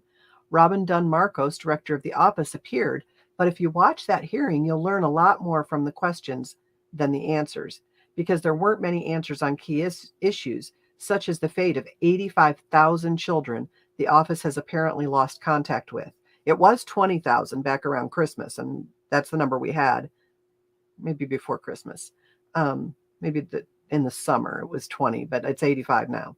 Someone needs to put up a large help wanted sign in Washington because the American people are desperately in need of accountability on migrant children, both in the government and in media. Hold on, let me pop that comment up. Well, if I can figure out how to get to the first screen. King of the Forest said, we adopted our daughter from China. She was left in a box. In a public area, abandoned in China. She would have been in the child slave trade. She'll be a doctor soon. Congratulations. That is a fabulous story. And thank you for having such a kind heart to do that. Unaccompanied alien children. Until late 2002, unaccompanied children, UACs, were not really a thing. That's not to say that the then Immigration and Naturalization Service, precursor to ICE, blah, blah, blah, didn't encounter, process, in cases detain alien kids without parents or guardians. It did. It often received criticism for how it did it. In 1985, two organizations sued the INS on behalf of alien children being detained by the agency. The purpose of the suit, as NPR has explained, was to challenge procedures regarding the detention, treatment, and release of children. So going back, there was all this carrying on about the cages and Trump. The cages were there during the Obama administration. People complained about Trump, the slowness of getting these kids reunited with their parents during the Trump administration. And so in order to correct that, they're just sending them home with anybody. People that aren't related to them. You've got, according to testimony given before Congress, you've got some sponsors that have 30 kids and none of them can be found. They're not doing background checks on these people. They're calling them and they're not returning the phone calls. There's no requirement that the person who takes the child then has to make appearances, show up, present that the child is safe, that the child is in school. They're just putting them on buses and sending them wherever. And yes, it was much slower during the Trump administration, but what he was doing was making sure that the people that the children came in with were actually related to the children, because they were seeing, the same child come through 3 different times with different people. And those people were supposedly the parents. So we knew they were trafficking kids. And just because somebody walked across the border with a child did not mean that that child was theirs. And so they get rid of all their paperwork before they come, which makes it then much harder to process them. And so it was their own fault because they were trying to smuggle kids across. So that's why it took so long. And I think we had 8,500 that went missing during the Trump administration in the 4 years. And now we've got 85,000 missing in the 2 years of Biden. So let me slide down here. The parties to the present suit agree. This is old. This is kind of just going back through the basic how it's all set up. Okay, so immigration has become a hot button issue right up there with gun control and abortion. Although, as my colleague George Fisherman recently explained, members reached bipartisan accord on it as early as 2005. Obama knew that the fixes were needed, but even he could not convince Congress to do anything to bring that about, which is interesting because during the first 2 years of his term, they had the Democrats had the run of the place. They didn't need Republican votes to fix it. And to be fair, the same thing with Trump and did he have numbers? He may not have had enough numbers to where he wouldn't need Democrat votes. But Obama definitely did. And not even stunning Senate reports in 2016 and 2018 on ORR failures forced a change. Instead of legislative action, various parties, including most notably Joe Biden, have decided to demagogue the issue for political advantage. The Trump administration attempted to address the unaccompanied child issue through any number of administrative actions, including a biometric and biographic information sharing agreement between ORR and DHS, intended to ensure greater child safety and immigration enforcement. That vetting took time, however, and by fiscal year 2020, UACs were spending an average of 102 days in ORR custody while that office found a suitable sponsor in the United States. Yes, I hate that it takes that much time, but that's how much time it takes. You can't just speed things up for the sake of speed, not with children. Trump had left himself vulnerable on the issue of alien children, however, due to a poorly implemented 2018 zero tolerance plan to prosecute alien adults who had brought children with them when they entered illegally in family units for improper entry, which is a misdemeanor federal offense. So they're faking being a family unit because they think they can just get across. Well, they can now. Trump had to quickly shut zero tolerance down, but by then the damage had been done. Anything he tried to do thereafter relating to migrant children, including a plea for additional funding, but he did work on the wall, and that helped. It kind of funneled people to certain points where it was easier to manage the influx of people coming across. That 2019 crisis led to the kids in cages trope, in which the public was almost categorically led to believe that children were sitting in squalor and government detention because Trump wanted to abuse them and not because Congress refused to provide funding. Then candidate Biden issued various position papers on his immigration plans, but he only highlighted, and the press only focused on, his promise to eliminate the cages and reunify separated families. Here's how he stated it. It is a moral failing and a national shame when children are locked away in overcrowded detention centers and the government seeks to keep them there indefinitely. Well, we would just assume we didn't have to do any of that, but they keep coming. So it is a problem that we have to deal with. When our government argues in court against giving those children toothbrushes and soap, when President Trump I do not believe there was an argument in court about toothbrushes and soap. When Trump uses family separation as a weapon against desperate mothers, fathers, and children, it's all bullshit. It's all bullshit back and forth. It is for political points and gamesmanship, and nobody cares about these kids, obviously, because 85,000 of them are missing. And now what we know is that some of these kids are from areas where there is a Mayan dialect, and we don't have translators for that. So these kids can't even call 1-800 lines. They can't communicate. They can't speak English. They can't read English. Nobody can understand them. And they're really getting those kids because they're the best kids to get because they can't tell. When I say the press only focused on, consider there was only one immigration question asked during the 2020 presidential debates between Biden and Trump. Mr. President, your administration separated children from their parents at the border, at least 4,000 kids.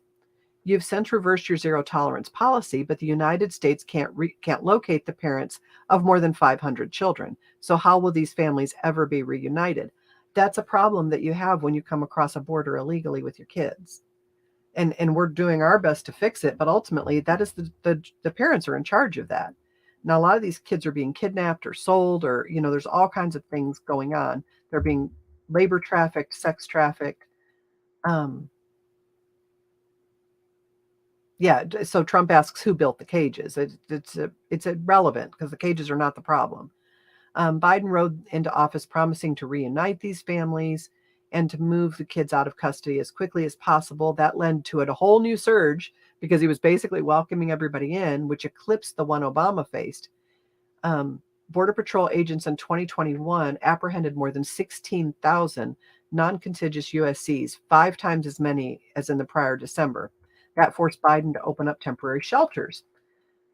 Advocates soon complained about the conditions, and by April, Governor Greg Abbott was threatening to shut down the one in San Antonio, calling in the Texas Rangers to investigate what was going on there. It was revealed that they'd lost 20,000, okay, so this was March of 22, of the UACs it had released to sponsors under Biden, and complaints about EIS were amplified last September when HHS OIG issued a blistering report on the office's failures in keeping track of the kids, though honestly amplified is likely the wrong word. Which brings me to this week's hearing.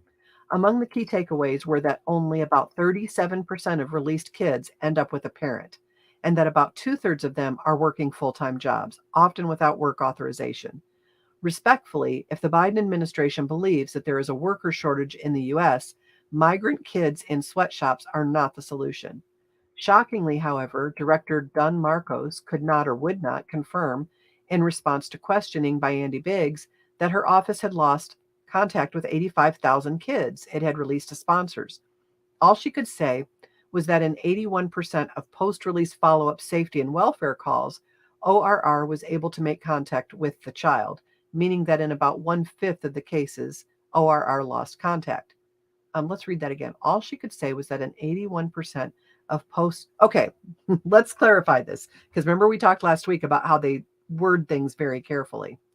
So it says all she could say was that in 81% of post-release follow-up safety and welfare calls. So in the calls that they made, 81% were able to make contact with the child. Does that mean that they called 100% of the people who had the kids and they were able to speak to 81% of them? No. That means of the phone calls that they made, in 81% of those cases, they were able to talk to a child. Now, is that the child they were looking for? Who knows? And how many phone calls did they make? I don't know. If you're only making 1,000 phone calls and 81% of those result in being able to talk to somebody, it's just this. It's like I can remember my oldest son was very creative with the truth. And I said to him, "Did you sneak the car out last night?" And he said no. And I knew he had. And I said, "David, I know you snuck the car out. I did not sneak the car out last night." I mean, he swore to me, and I thought, okay, maybe I heard somebody else's car. Maybe I'm crazy. I don't know. Well, the truth was that he hadn't snuck the car out last night. He'd snuck it out at like 12:05, which was technically morning, so he was telling the truth. This is how the government works. This is why I'm able to spot it. So anyway, this is, they've lost all these kids. We don't know where they are. We know that they're being labor trafficked, and it is just, it's awful. It's awful. You also have some of the charities that are doing some of this work with the people that are coming in that are funneling kids to sex traffickers. It's just a hot mess, you guys. Okay, we got that one done. Let me close this so I know what we've talked about. I don't want that one. Don't want that one.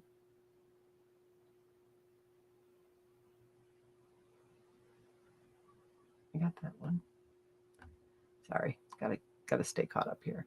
And we did that one. Okay, we're gonna end early tonight, which is good because I am super tired. Wish I'd thought of it when I was your son's age. I'm telling you, he kept me on my toes for sure. Hard to raise 3 kids by yourself for sure. Okay, so this one is, oh no, that was the rhabdomyolysis. Where is my article on?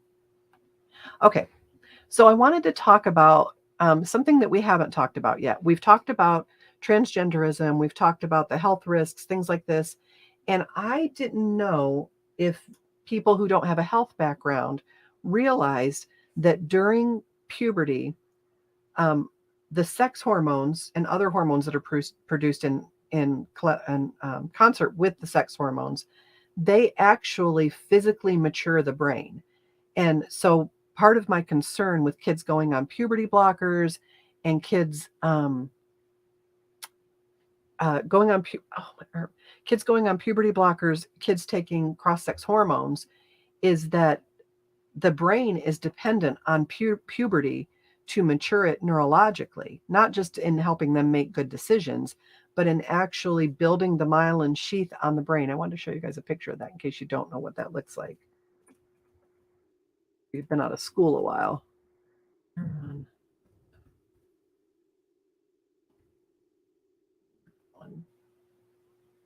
Here we go. This will work. Okay, you guys can see this. What? I can't even make that unhappen. There we go. All right. So right here, this is the myelin sheath. Remember I told you it's kind of like the cord that is over the wires of things that you plug in. This is the myelin sheath. And so you've got your cell membrane here, your cell body, your dendrites. These are really important. Dendrites are responsible for crosstalk in the body. So these dendrites talk to the other dendrites and they spread messages throughout the body. So then you've got this myelin sheath that covers the axon. And this helps nerve impulses go from one neuron to the other. So you'd have another neuron over here that looks just like this one. And you'd have these dendrites and, all of this stuff, the synaptic end bulbs. And you would have another neuron over here with its myelin sheath, and they would be passing signals back and forth. And a lot of that myelination on those neurons occurs during adolescence when those sex hormones kick in. So adolescence, it's not an accident that we go through puberty. Puberty isn't just for the sake of developing secondary sex characteristics. It is for the sake of cooking the brain. And people don't realize that. This is going on during gestation as well, but I don't think people realize that there's a lot of this going on during puberty. And so I wanted to talk to you about this because I think maybe some of the very strange behavior we're seeing in adult trans people and even young, 20 something, 18-year-olds, whatever, is because they've got them on these cross-sex hormones that their body doesn't break. So if you give a man testosterone, his body has enzymes that know what to do with it and break it down and turn it into other things. A woman's body can only handle so much testosterone because she doesn't have as much of those enzymes. So a woman, by nature, makes estrogen, progesterone, pregnenolone, DHEA, testosterone. There's more. And a man makes all of those things too, just in different amounts, right? Depending on what sex you are. I didn't know that. This is fascinating. I try to teach, right? Maybe missed my calling there. Nurses are great teachers, though. Hey, Jew Boob. I know way more than I want to know. So I wanted to talk to you a little bit about the maturation of an adolescent brain during puberty. Let me slide down here. I wanted to point out a couple things to you.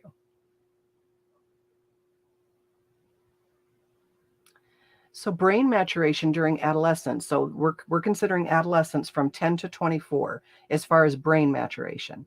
So it takes until they're 24 for their brain to be mature on average. Now you're going to have some kids that are going to come in a little under that, some that are going to be a little over.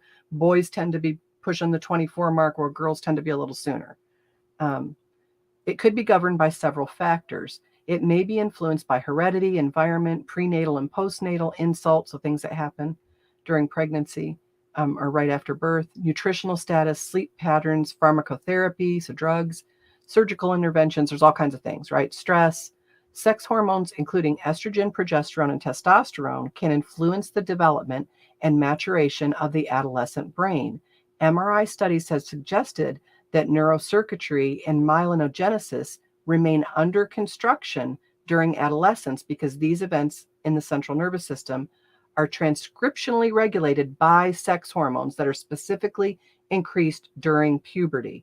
So this is important because you have to go through puberty to have that maturation of the brain. So if you start a kid on puberty blockers at 9 or 10 years old, you are slowing their brain maturation. And the problem is we don't know if that window closes at 24. And then what you get is a 10-year-old, 24-year-old mentally. And aren't we seeing that? Are you guys seeing that? I'm seeing that. I've been concerned about the future development of cancers in those transitioning, as am I. Osteoporosis, because there's thinning of the bones, because they didn't go through this natural puberty, because you gave them cross-sex hormones that they cannot break down because they are not that sex. So I wanted to just show you some of the issues that go along. And then the other issue is that you've got that kids who are transgender are far more likely. I mean, statistically, there's a huge amount of these kids who have other psychiatric issues. So depression, anxiety, ADD, bipolar, borderline personality. They have these comorbid psychiatric problems with it. So not only are they having their puberty blocked, not only are they taking cross-sex hormones, but a lot of them have pharmacotherapy on board for depression, ADD, things like that, which also affects the maturation of the brain. Okay? So you got all these hormones that you're giving them that aren't right. You're blocking their normal puberty, which is supposed to help mature their brain. Can you see where this is going to result in aggressive behavior, suicide, inappropriate risk-taking, all kinds of stuff, okay? Go down here a little bit. This is all real scientific. The term plasticity refers to the possible significant neuronal changes that occur in the acquisition of new skills. So let me bring that down to our level. Plasticity just means the brain's ability to model, to change with new experiences. That's why it's important that you try new things and you do things different. Don't get so stuck in the same routine, because it reduces the plasticity, the flexibility of your brain to be able to change to accommodate new skills. And it also helps, having new experiences, learning new things also helps keep dementia at bay, because you're keeping that plasticity up. These skills initiate the process of elaboration and stabilization of the synaptic circuitry as part of the learning process. So these skills, as you learn them, they create more connections in the brain, is basically what that's saying. And that increases the plasticity of the brain, and then makes it more possible for you to learn other skills. It also, however, increases an individual's vulnerability toward making improper decisions, because the brain's region-specific neurocircuitry remains under construction. So we are taking an 8-year-old's word for it that they are a different gender, even though we know that plasticity also increases an individual's vulnerability toward making improper decisions, because the brain's region-specific neurocircuitry remains under construction.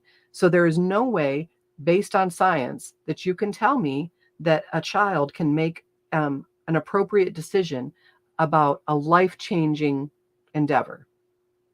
They are not capable of understanding the long-term effects, understanding how they will react to those long-term effects. They just cannot appreciate the hugeness of what they're taking on.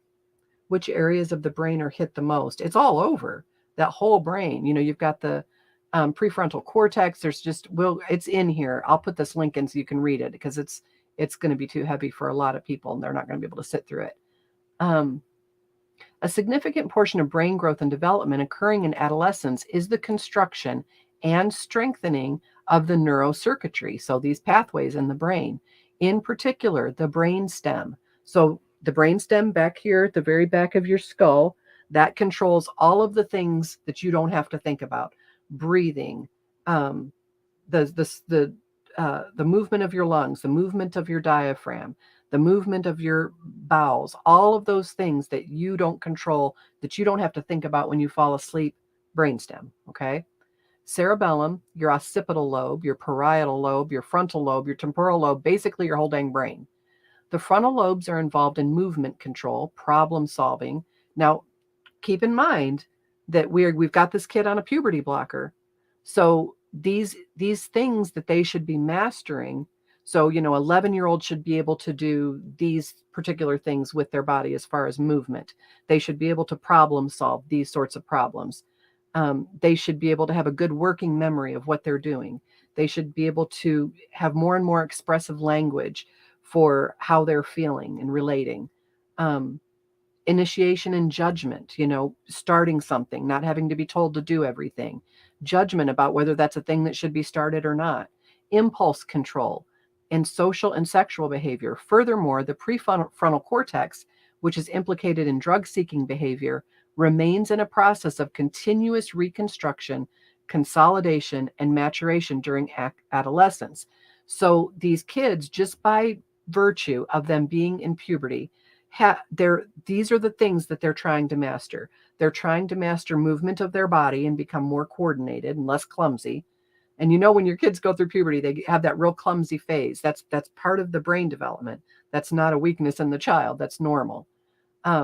Problem solving, spontaneity, memory, language, all of these things are being finalized in the brain in the 10 to 24-year-old time frame by the sex hormones.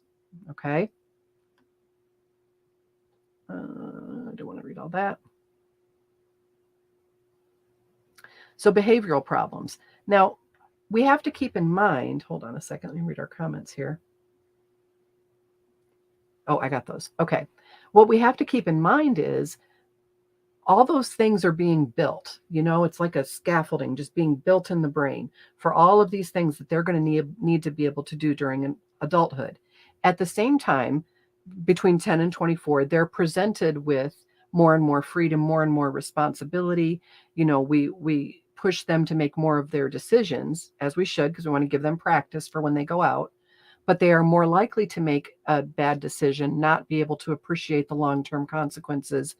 They're more likely to act impulsively. They're less likely to be able to control their emotions when making a decision.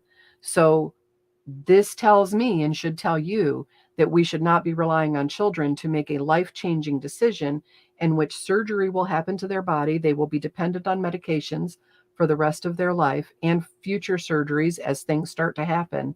These children cannot appreciate that yet. Their brain is, that's where an adult brain is. An adult brain can make those decisions.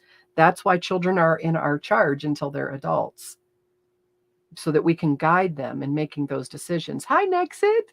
I miss you. Definitely long time no see. So we have to take that into consideration, because they are now saying that these kids, if you're not, I watched this thing with this lady and she said, when your little girl says to you, Mommy, when is the tooth fairy going to come and bring her wand and give me a penis? Then your kid is transgender. And I'm like, what? No. Little kids say crap like that all the time. And I've told this story over and over again. I have 2 boys and a girl in the middle. My little girl, I would bathe her with the boys because, they were all little. And she was so upset that she didn't have a penis. And so I kept telling her, and she's like 3. And they would say this was her early stating that she was a boy. This is what it would be called now. She said, when am I going to get a penis? And I would tell her, well, when you get married. And she would say, no, I want a penis now. Why can't I have a penis? And I said, well, because you have a vagina. And she's like, I don't want a vagina. I want a penis. And I said, well, what you have, like I was thinking, she was thinking that she was missing her penis because the boys had one and she just kind of had this, nothing. And I said, no. A vagina is its own special body part. Only women can make babies. And someday when you grow up and you get married, you will be able to have a baby. And she said, I don't want a baby. I want a pee standing up. And I was like, oh, that's it. And so I took the potty seat out of the little potty and I put it in the tub and I pulled her pants down and I stood her over it. And I'm like, there you go, pee. Let it rip. And she looked at me like I was an idiot. And she said, no, Mom, I want to aim it. So apparently she's transgender. No, she's a little kid who saw a penis and was like, man, I wish I had one of those and I could stand up and pee and aim it. And I'm like, well, okay, that's going to take some practice. That's all I can tell you. But if you want to pee standing up, knock yourself out. I don't care. I don't care how you pee. Just clean up if you make a mess. So that is a very normal thing. When I was 9 years old and my boobs came in and I got my period in the 4th grade, I was mortified. My cousin gave me an ace wrap to bind my chest with because the boys were snapping my bra and I was becoming increasingly anxious about being the only one in my class with boobs. And I mean, I went through this until my mom figured it out. I would put my bra on in the morning because she would make me wear it. And then as soon as I could get to the bathroom at school, I would take it off, put it in my pocket, wrap the ace wrap around my chest. Apparently, I'm transgender. No, this is normal. All kids go through this. Not all, but many, many kids. This is not a big deal. I tried to pee. Hold on, wait. Kay's giving us humor over here that we must appreciate. I tried to pee standing up because my older brothers could, and it was so much more convenient. How is it more convenient? You have to take your pants all the way off. She's got some secret we don't know. She did own me with that one. You're right. She's smart. Made a huge mess. One time we were in the car. She was in kindergarten, and we were going to school, and she said, "Mom, am I awake?" And I'm like, "Yes." And she said, "How do you know you're not just dreaming this?" She was 5. David looks back at her, and he's what? He's 3 years older than her. And he's like, "Come on, Laura, stop smoking that weed." And I'm like, "Where did you even hear of that?" But yeah, she's her own person for sure. But she's fine. She's a female. She has kids. Everything's fine. She within I don't know, maybe 6 months, she finally gave up on the idea. She tried peeing standing up a couple times, realized it wasn't all the fun that she thought it was. Then we have my niece. So my niece, when she first met my youngest, I was changing his diaper and she'd never seen a little boy naked. So I take his diaper off and she says, "Oh my goodness, Auntie Penny, he has a tail." So then she wore a tail. Had her mom make her a tail and she wore a tail around. Because she didn't have a penis and she wanted a tail like Jake had. I mean, this is normal. This is not transgender behavior. This is little kids. I was 10, 4th grade, got my period and had big boobs that I was I was a B cup in the 4th grade. Nobody else in my class wore a bra. See, and you weren't trans and you hated it every day, didn't you? You hated being a girl. You hated that your body was changing. You were totally mortified and grossed out that you were having a period. It's very traumatic for girls. I mean, I realize if you're a boy, you can get an erection in class, and that is a very visible thing, but it's not as bad as standing up and having blood all over the seat of your pants. It's a very difficult time for kids. Of course they push back. Of course they don't understand it. Of course it's upsetting to them, and other kids pick on them, and that puberty timeline is different for every kid. And, it's awful to be the first kid in your class. I was the first kid. Sounds like Linda was too. And it's tough because you are now this different creature. And I had always loved playing with the boys. I always had a bunch of guy friends and they just treated me completely different. They're like, "Well, no, you can't, you're a girl." And I'm like, "Well, I was never a girl before, but you're a girl now." KRI says the normalization of abortion and child sterilization will be the downfall of our species. Well, here's the thing. I don't understand their goal. Like, if their goal is to take over the world, then they need to be reproducing as much as they can. And I also don't understand why the Democrats would be so big on killing their voter base. Like, every Democrat person who doesn't keep a pregnancy, then you have one less potential Democrat in the world because of it. It doesn't, like, if you're wanting to take over, this isn't how you build an army. So I hate to think that the problem is just going to solve itself over time because they're going to be sterile and anybody that can have a kid is going to be aborting them. I mean, I hope that's not the way we're going. It would be a very Darwinian sort of thing, wouldn't it? I wanted to read this part to you. Animal studies have shown that sex hormones, estrogen, progesterone, and testosterone, and men and women have all three, just in different amounts, okay, are critically involved in myelination, making that coating on the nerves that those impulses can travel over. These studies have provided a relationship between sex hormones, white matter in the brain, and functional connectivity in the human brain measured using neuroimaging. The results suggest that sex hormones organize structural connections and activate the brain areas they connect. So each hormone has a job in the brain, okay? And it's a functional connectivity in the human brain. The results suggest sex hormones organize structural connections. Now, if you're not getting your sex hormones because your puberty is being blocked, or you're getting the other sex's sex hormones inappropriately that your body doesn't have the enzymes to break down, then you are not probably going to make these structural connections that activate the brain in those areas. I'm assuming that it is necessary to make those structural connections to have a normal life going forward. And so, can you see where this therapy that we're doing? So, once you suppress, what we've found is it's something like over 90% of kids who have gender dysphoria, if allowed to go through natural puberty, will outgrow it. Now, I think like a quarter of them will become gay or lesbian, but they won't be trans. Um, and so, they're not going to have to endure cutting off parts and stuff. They might just be attracted differently. So, my concern is, why are they in such a hurry to block natural puberty? Well, because you're going to make people who do not have a normal neurological setup in their brain, because they didn't go through normal puberty and their brain didn't get cooked the way it should. And you fed them all these cross-sex hormones that they don't have the enzymes to break down. If you give me testosterone, I don't become a man. I just become a woman who has too much testosterone, and I'm at higher risk for stroke, heart attack, all kinds of things, because my body cannot break that down because I don't have the enzymes needed because I am a female. This can be a life-threatening thing for a child. Also, because I can't break it down, I'm more likely to be aggressive and have problems with my femaleness and with my behavior, because I am not able to your body wants to break that testosterone down and get it down to a normal level for a female, and it can't. And so this just stays at really high, unnatural levels. This is why you're going to see cancers going forward. This is a huge experiment. We've not done any of the research on this. We are currently doing it on this generation of kids.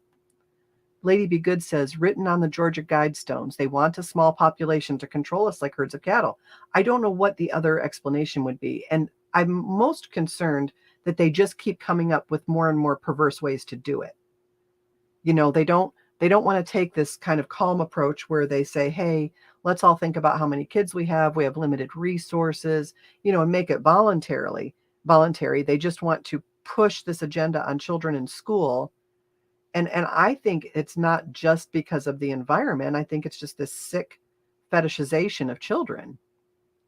Sorry, Bloggerty Shmoo. I'm trying to keep up over there. It's similar to bodybuilders who use performance-enhancing drugs. Their brains turn to mush and many die young. Yes, exactly. Thank you for that. You guys add so much to this.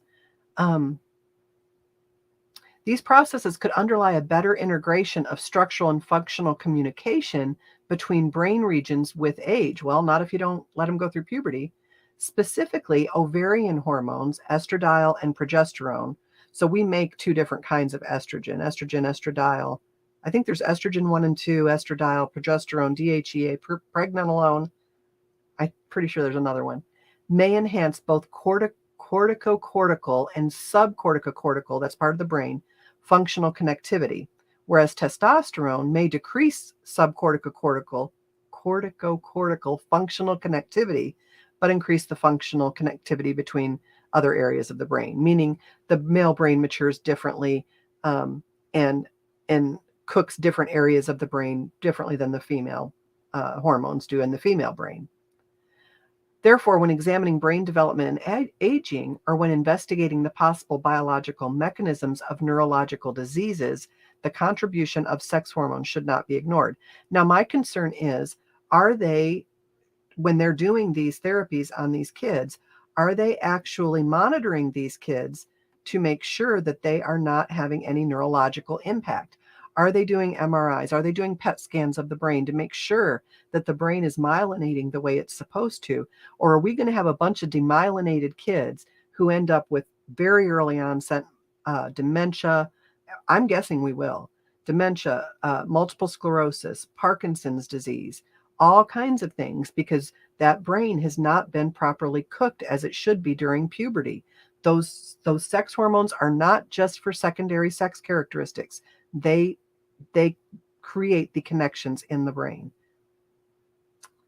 Janine says, I've read some stories of people who are detransitioning, so have I, and it's heartbreaking. They regret that they didn't wait and what they've done to their bodies can't be undone. Yeah, there are some doctors now who are specialists in hormones who are trying to get them back as much to normal as they can. But, a female, a man who is, yeah, a man who has transitioned to a female, sometimes they'll use part of the intestine for the vagina. Well, an intestine is not a vagina, and an intestine has the characteristics of an intestine, even if you use it as a vagina. I think that's probably as much as I want to say about that in the interest of not being gross. And so they have all kinds of urinary tract infections, vaginal infections of that new tissue in there. It wants to close up. This is why they have to use a dilator, because that skin wants to naturally close up because there's not supposed to be a hole in that person because he's a man. And then women who have the phalloplasty, is that right? Where they have tissue and they make a penis for them, have all kinds of problems with urination. These kids are never going to have an orgasm. You've completely ruined that for them. And they don't tell them that. And that is tragic, because that is the joy of being married and having a relationship with your spouse and having children. We're built for that. That helps build the bonding and the connection. So I think what you're going to see in kids who grow up to be adults who cannot have that full sexual experience, I think you're going to see problems with bonding with their spouse, and you're going to see a higher divorce rate, among many other issues that we're going to have. That would probably be the least of it. Hold on, girls especially will have acute joint troubles. Yes, fractures. We're seeing hip replacements. A lot of kids were given, or some kids were given puberty blockers for precocious puberty. So you got a 5-year-old who's developing breasts, and they would give a puberty blocker. Well, what they found is when those little girls grew up, many of them ended up in wheelchairs because their bones were so fragile. Of course, Linda B says, of course, they end up wanting to detransition. They make the change at 4 years old. When I was 4, I told my uncle that I wanted to marry him. Yeah. When I was 8, I told my dad I was going to marry him. And he's like, I said, I'm going to marry you when I grow up. And he said, well, what about your mother? And I said, well, she'll probably be dead by then. Susan Massey says, doctors have to know all of this information that you have explained about hormones in the brain. So why would they do these surgeries and hormone therapy on kids? I would bet and I would not have said this before, but I would bet after everything I saw with COVID, that there are gender doctors who do not know this. Not in a way that really makes sense to them. First of all, there's a lot of money in it. So I don't know what they know or they don't know, but they have a motivation outside of the health of the child. My concern is that every kid that comes into a gender clinic is going to have the doctor go along with whatever they say. Like they don't turn anybody away and say, oh yeah, well, we don't think you're really transgender. You might just be having, another psychiatric issue. No. Everyone that comes through the doors is definitely transgender and is definitely getting puberty blockers and is definitely getting cross-sex hormones and is definitely going to end up with surgery. And when you give puberty blockers and cross-sex hormones, you virtually guarantee that they're going to have the surgery. It's just the way it goes. If you would leave them alone and let them go through puberty and see where they are on the other side of puberty, 90% of them do not ever transition. Because the doctors are in on it. They're part of the evil system. Yes, they are.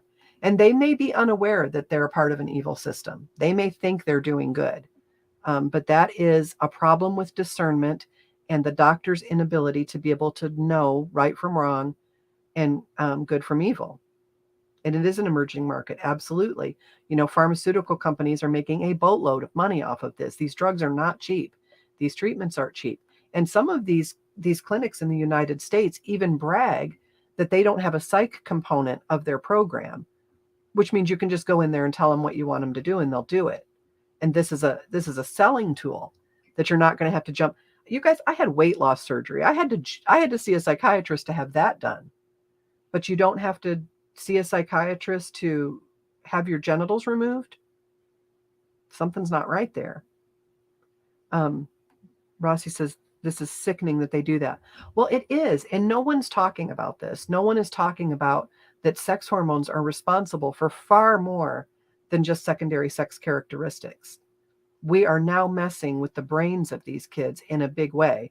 It does not surprise me that we have some transgender people who are acting out violently. Now, we also have people who aren't transgender acting out violently. I'm not saying it's one-sided, but I'm saying we can kind of see the pathology of it in a person who is transgender, because first of all, they're so confused and this is being pushed on them. When my daughter wanted to pee standing up, it never occurred to me to tell her she was actually a boy or to pursue that with a doctor. Forgot where I was going with that. Went in for my infusion today and was happy to see no more mask requirements at the hospital. I went to the doctor last week for my shoulder and there was no mask requirements. Of course, I've been refusing to wear them, so I'm the rebel here. I haven't gotten much flack about it either. Where does the Hippocratic Oath come into this? Reason enough to tone it down? Well, I think the Hippocratic Oath has been replaced by wokeness. I mean, you can read in different journals where they're talking about, like, how do you, as a doctor, explain to a trans man that, wait a minute, let me think how this works. Yeah, how do you explain to a trans man that he has ovarian cancer? And this is like a big thing in the medical community that they're talking about. How do you go about that? Like they're afraid to tell the trans man, who is actually a woman, that he has ovarian cancer because the man believes he's a woman, or the woman believes she's a man, and therefore, how do you tell her that she has ovarian cancer? I mean, this is how ridiculous this has gotten. I'm like, okay, you walk into the room and you say, I know that you identify as a male, but physically you are a female, and we have discovered that you have ovarian cancer. This isn't some big philosophical thing.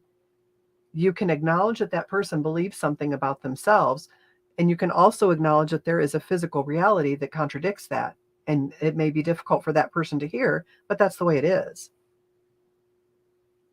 I'm beginning to wonder, are they going to start offering mammograms to, like, could you turn a trans man down? Wait, how would that work? A trans female. Yeah. Could you turn a trans female down for a mammogram without getting in trouble? I don't know. Be interesting. The limbic system. This is another thing I wanted to talk about. The limbic system is a group of structures located deep within the cerebrum. It is composed of the amygdala, the hippocampus, and the hypothalamus.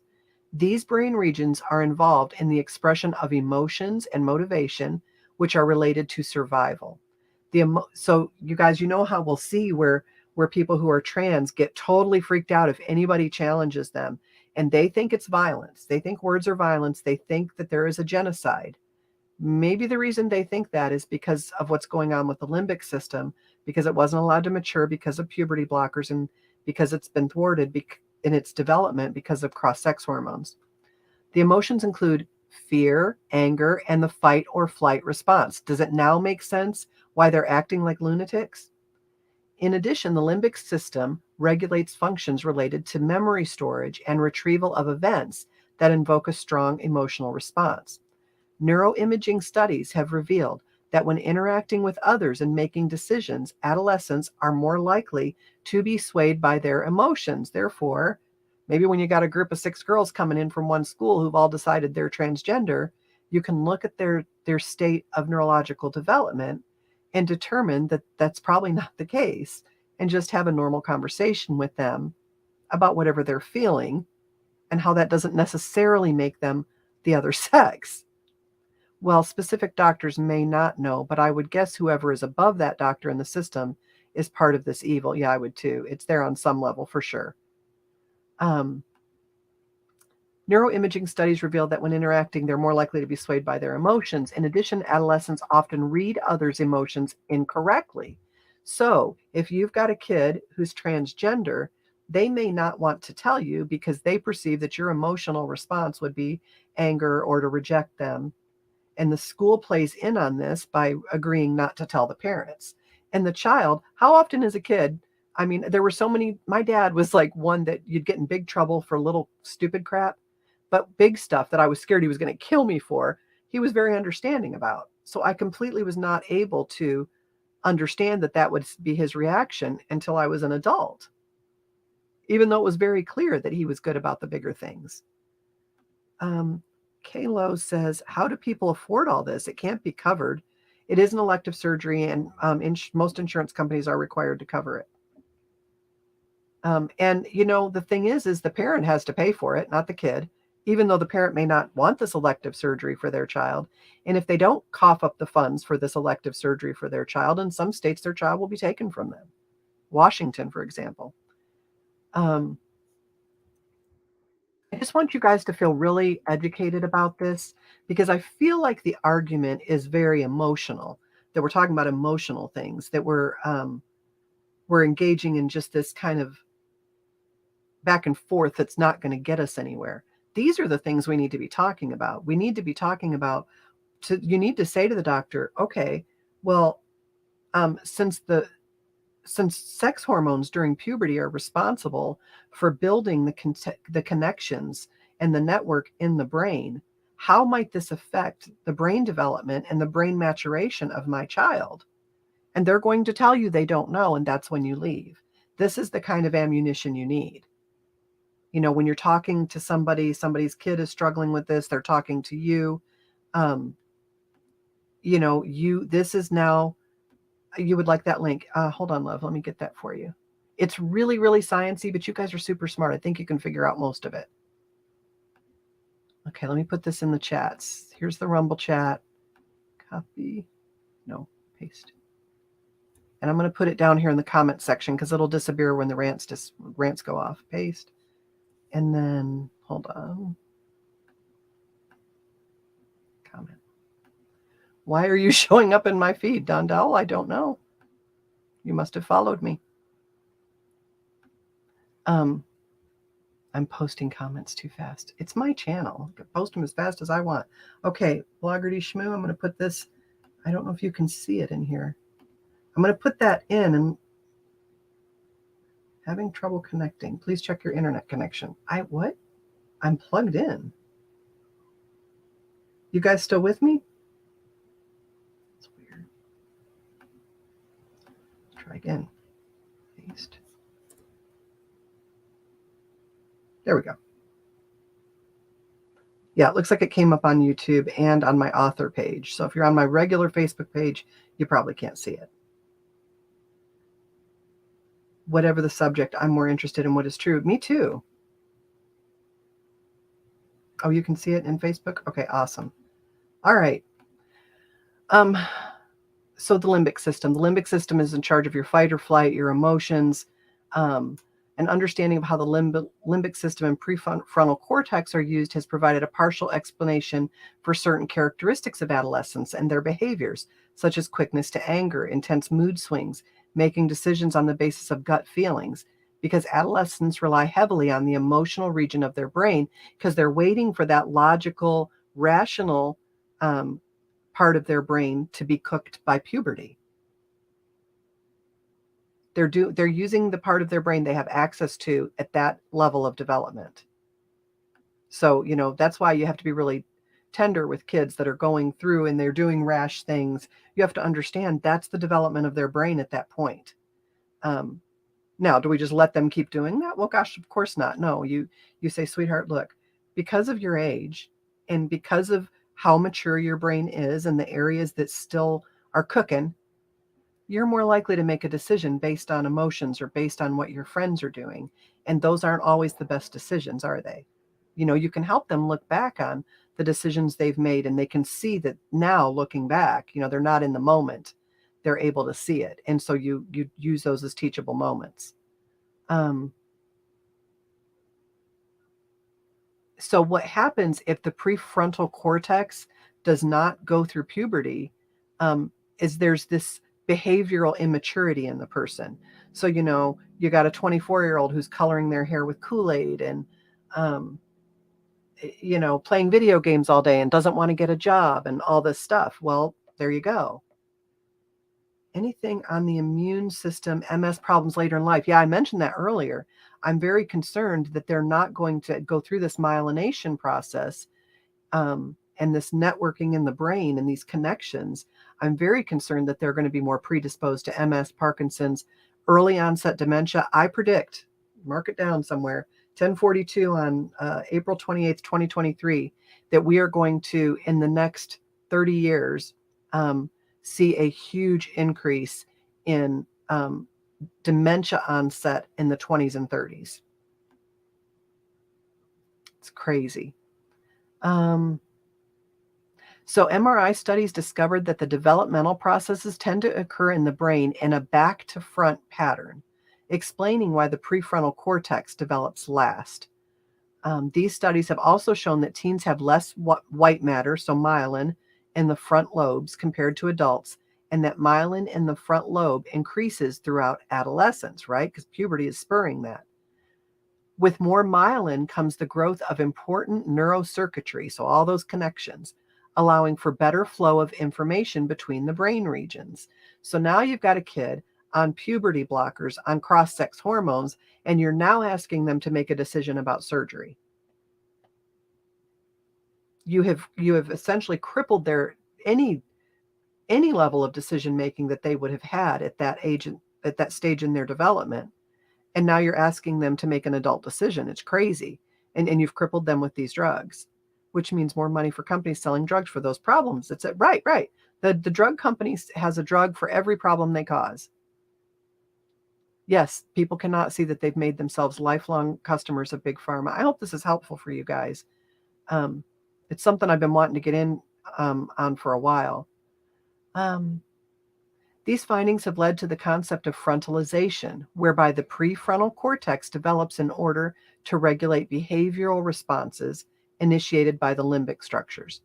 So during adolescence, the myelin increases in the corpus callosum, the bundle of nerve fibers that connect the right and left hemisphere of the brain. So you've got myelin, you've got neurons that connect both sides of the brain that need that fatty myelin sheath on there. And if they don't go through puberty, it doesn't myelinate. The left and the right sides of the brain will not connect as well. I'm sure they connect to some degree, but it's impaired, which allows for efficient communication between the sides of the brain and helps the individual to access a full array of analytical and creative strategies to respond to complex dilemmas that arise in adolescent life. Hence, the role of experience is critical in developing this neurocircuitry that allows for increased control of emotions and impulses. They tend to engage in risky behaviors in relatively safe environments, utilize this circuitry, and develop the skills to tackle more dangerous situations like driving. Then they talk about risk-taking behavior. A child is far more likely to take risks. The mortality rates of 15 to 24-year-olds are more than triple the mortality rates of middle school children. And this is because they have such risk-taking behavior. Is cutting off your penis or your breasts a risk-taking behavior? Yes, it is. So they're more likely to make that decision without any intervention. Just a kid is more likely to make a stupid decision between 15 and 24 than not. And then you're impairing the function of their brain with hormones. You're impairing their emotions with hormones. A lot of them are also on antidepressants. So you're messing with serotonin levels, dopamine, norepinephrine. All of these things are tied in. These are all hormones. We are killing these kids, I'm telling you. And if not, we are so decreasing their quality of life by the impact on the brain of this whole transgenderism. I think that's it. You guys have got the link. You can read through that. If you guys have questions on that, get back with me and we'll go over them, okay? Because I want you to feel like you understand that. And it is a very sciencey article. I had to look up a lot of things. This is gold. There's been a failure to explain and nurture healthy neurological processes such as collective quickness to surgery, meds instead of right. Well, and just they're basic things that we could be doing to really help our kids neurologically. You know, we could teach kids to meditate, and I'm not talking about like crystals and all that kind of stuff. I'm talking about learning how to get to this baseline sense of quiet within them. That's something you can teach very young kids, 4-year-olds. They're not going to be able to do it for very long, but meditation is something that gets better with practice. It has benefits across all parameters of health: blood pressure, stress, um, uh, helping reduce blood sugar levels, keeping cortisol levels low. All of these things that can play havoc and make puberty that much harder are made better by teaching prayer and meditation. They just are. It helps quiet the mind. Is there any connection? Kalo asks, is there any connection between the COVID jabs and increase in transgenderism? We won't know that yet. It's going to take us about 10 years for that data. First of all, because we're going to have to wait for a lot of those babies that were birthed during the jab time. And then, a lot of kids aren't jabbed. So it'll be interesting. There's just a lot of things we don't know. But, there's a lot of things I'm worried about with kids that are jabbed. Okay, so we're going to go on to the next thing because I'm sure people's brains are hurting. That was a lot. You guys did great. You guys are so smart. I love talking to you guys. See, this is what bothers me about the government lying to us because they don't think we're intelligent enough to understand the truth. I'm like, look, I get on every Friday night at 8:30 with a group of people, most of them who have no medical background, and they are perfectly capable of understanding what I tell them. Now, it might take some explaining and bringing it down to a level that isn't so scientific, but they absolutely can understand it. They absolutely can hear hard truths and deal with those and make decisions in their life. So just this idea that the government is protecting us by keeping information from us and lying to us is ridiculous. This is, okay, yeah, this is the other one I want to talk about. Let me close that one. Hold on, let's close that. I'll make sure I close them as we go so I don't, this one. Okay, I'm going to keep that open just so I don't lose it. Not that one. Here we go. So this is the last sciencey one we have. The SARS-CoV-2 spike mRNA vaccine sequence circulates in the blood for up to 28 days after COVID-19 vaccination. And I think they stopped testing at 28 days. So we know it's circulating through the blood for 28 days. Let me get down to the summary on this.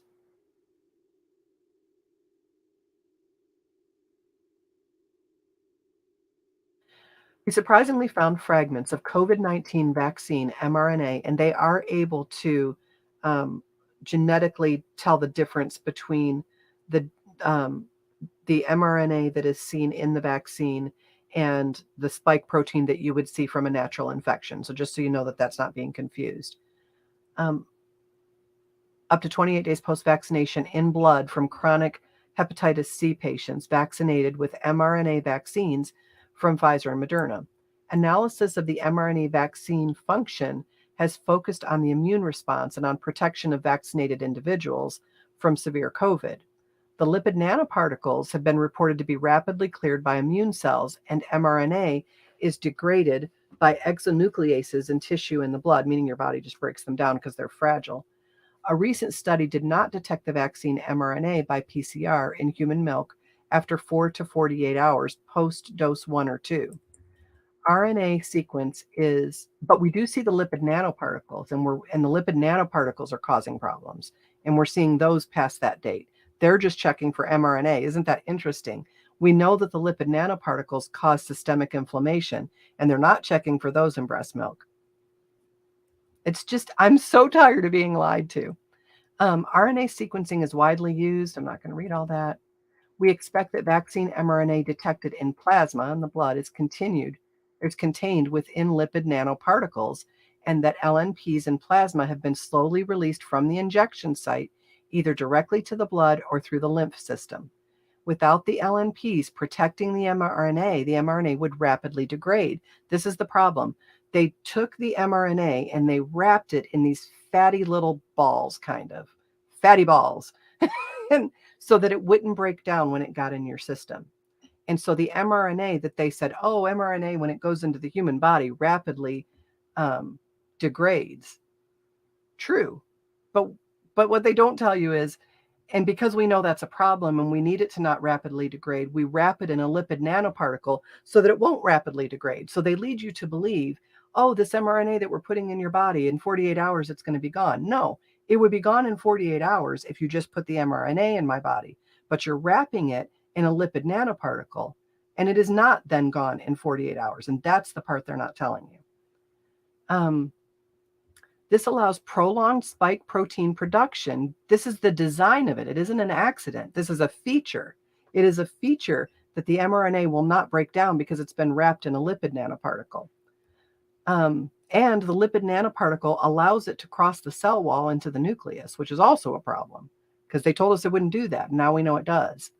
This allows prolonged spike protein production, giving, and this is a vetted article. I mean, this is the government's website. Current studies on half-life, so how long it takes to get rid of half of the mRNA, could have underestimated the half-life of the lipid nanoparticles. So what they did was they tested the half-life of mRNA outside the human body, and they were like, oh yeah, it breaks down in like 48 hours. They didn't test it with the lipid nanoparticle because they knew it wouldn't break down in 48 hours because that's what the lipid nanoparticles were used to prevent. We observed only fragments of vaccine mRNA. This could indicate that the concentration of lipid nanoparticles in plasma is low. This is in accordance with our findings that the hepatitis C viral load should be higher to obtain full-length RNA genome, blah, blah, blah, blah, blah. To our knowledge, our study is the first to detect Pfizer, BioNTech, and Moderna COVID-19 mRNA vaccine sequences in blood after vaccination, and therefore provides new knowledge regarding the time frame in which it can be detected. This study examined a cohort of hepatitis-positive patients with presumed functional immune systems, meaning they're not immune compromised, as most of the patients can be cured with negative HCV RNA 12 weeks after the end of treatment, blah, blah, blah. A future prospective study to establish the half-life of mRNA vaccines in vaccine recipients could be performed using mRNA vaccine specific PCRs.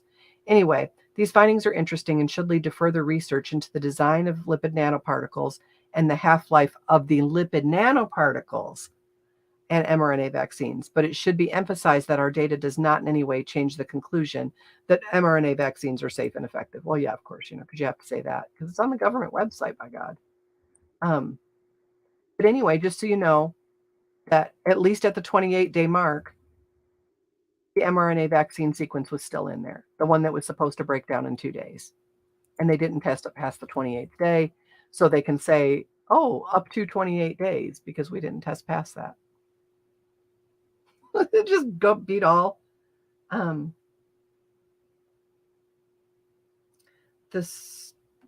stylites died out for a reason.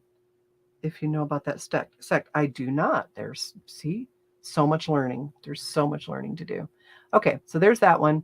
Now we're going to talk about Sudan because, by golly, they've got another biolab incident over there. Well, another biolab incident. High biohazard risk in Sudan after laboratory seized, the World Health Organization says.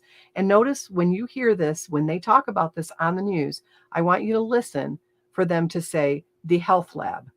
Okay? These are not freaking health labs. A health lab is the lab at your doctor's office that you can go to get your labs drawn, that kind of thing. These are biolabs where they are doing weaponized biolab research. This isn't your little place down the road that you go and pee in a cup to see if you've got a UTI. These are not health labs. I'm so tired of them soft pedaling this, and this is the new phrasing that they're using. So there's a high risk of biological hazard in Sudan's capital, Khartoum, after one of the warring parties seized a lab holding measles and cholera, also polio, Marburg, and Ebola, and other hazardous materials. Notice how they don't mention those. They mention the ones that'll scare you the least, measles and cholera, even though cholera is a horrible way to die. The World Health Organization said on Tuesday, speaking to reporters in Geneva. So you guys know I've got my maps. I'm waiting for Don to get those mounted for me, but I'm tracking where I'm trying to find all the biolabs. They're not all required to be listed to the government.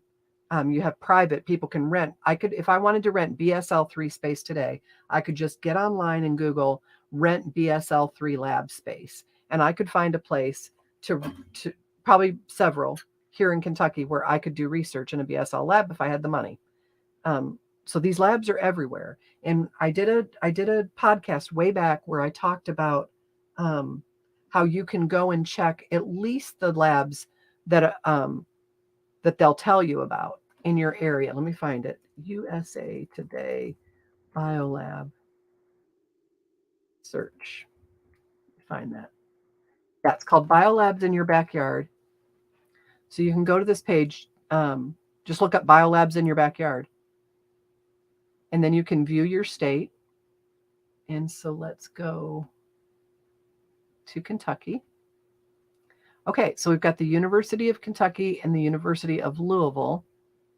The University of Kentucky operates one BSL-3 lab registered with the Select Agent Program. Okay, so because it's registered with the Select Agent Programs, that means they can have coronaviruses, Ebola, polio, MERS, Marburg, Hanta, the hemorrhagic ones, that would be Ebola and Marburg. Anyway, that means they can get these. Registered Select Agent Program. They declined to answer questions about the lab, citing federally mandated biosecurity measures, and said that the information would compromise the security of our facilities and the people who work here. So the people who live around these labs, they have no right to know anything. However, the university confirmed the lab's existence after being shown publicly available references to the work there. So they weren't even going to tell you they existed, except for Jesse Balmer was like, hey, I've got the clinical trials that say that it was done here, or the published paper that says it was done here. So you just well as admit that you have a lab here, because I'm going to go public with it and say that you wouldn't tell us. So they're like, okay, yes, we have a BSL Lab 3 in Lexington, 20 minutes from me, 15. And then it has 2 labs in Louisville. A 2014 grant document for the researcher makes reference to Yersinia pestis, a causative agent of pneumonic and bubonic plague, which is considered a potential bioterrorism agent. This is 15 minutes from my house, you guys. Well, UK is probably about a half an hour. Brain rash. Hey, Ashley, when you shared this before, I was blown away by the biolabs all over. Yeah, okay, so let's pick a different state. Throw me a state, guys. Where do you live? And I will tell you about the biolab that could potentially kill you. Can I go back one more? Back. There we go. Anybody got a state for me? Ashley, where are you? Florida? Let's look. Florida. The University of Florida operates at least 7 BSL-3 spaces at its Emerging Pathogens Institute in Gainesville. The 80,000 square foot facility has 4 BSL-3 suites and 3 BSL-3 rooftop greenhouses. They declined to answer questions about how many labs are on campus and whether the university is registered to work with select agents, so they're not going to tell you. Sykes said areas of research include the study of vector-borne diseases such as West Nile virus, dengue, influenza, tuberculosis, cholera, plant pathogens such as citrus greening, and antibiotic-resistant infections, including MRSA. The main objective of the research is to preserve health. Anybody? Wisconsin? Oh, wait, we got Washington. Whoa, hold on. You guys are fast. Hold on. Washington. Isn't it crazy what you can find on the internet? Okay, Washington was the first request. We'll go back and forth here. Washington. Now, well, look, there'll probably be several. Which one do you want? We got Washington State, Seattle, Pullman, Shoreline, Seattle. Which one you want? I had a couple people who wanted Washington. Let's pick Washington State. Okay. They operate 2 BSL-3 labs at the Pullman campus. Only one is actively used. Viral vector systems. Hold on, let me scoot down here. Blah, blah. Okay. The university is investigating the molecular mechanism of sleep response to viral infections. Their lab also is investigating virulence factors of Pasteurella hemolytica and Mycoplasma. Lord, I can't even do that. For bighorn sheep, they're looking at scrappy and chronic, I'm guessing that should be wasting disease, prions and small ruminant lentivirus. Then they've got stuff they're working on with plants, Q fever. They're amending their select agent registration to include Coxiella burnetii and a bacteria that causes Q fever. WSU. That's WSU. Okay. Then let's do The one in Florida, Gainesville. I think that's the one I read.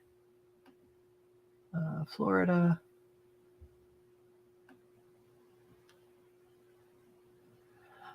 I forgot my alphabet. Florida. Gainesville. Yeah, I think that's the one I did. Yeah, that's it. Okay, then we got Washington State University. I think that's the one we looked at, wasn't it? Washington.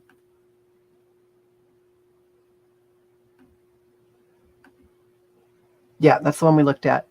Okay, then we got, there's a big vet school there. Okay. Then we've got Massachusetts. Let's look at that one. Where are you at? There it is. Massachusetts. Do you have a particular one you want? We got Cambridge, Worcester, Boston, Cambridge, Boston, Grafton.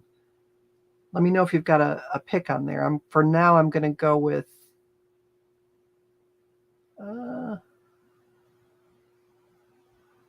let's look at Children's Hospital. Boston Children's Hospital has a BSL-3 lab, and they are registered to work with select agents and toxins. Lab oversight documents say BSL-3 space is used for Mycobacterium tuberculosis. In 2014, a researcher was working with E. coli, cut his hand on a glass flask when it broke. The deep cut needed emergency room care, and the researcher was given antibiotics. An investigation into the incident found that the lab did not have approval to work with E. coli. The incident triggered retraining and a formal lab inspection. You want the one in Boston? That's Boston. I think there's more than one, though. Let's go back. That's Boston Children's. Here's Boston University. They have a BSL-3. Is it the same thing? The Mycobacterium tuberculosis. Oh, and they've got Yersinia pestis.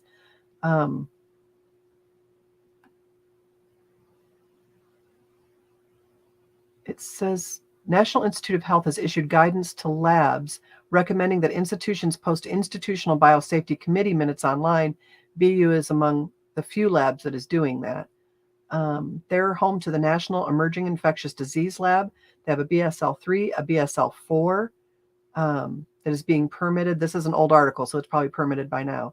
The 7-story building adjacent to the BU Medical Campus will support the National Institute of Allergy and Infectious Disease. That'd be Dr. Fauci. Biodefense research agenda. So everything is there if that's what they're doing. Says they will develop diagnostics, vaccines, and treatments to combat emerging and re-emerging infections, which means that they are working with the things that cause those infections, because that's why you do the vaccine research. The spike protein is acting similar to a prion. Yeah, I did a video on prions a while back.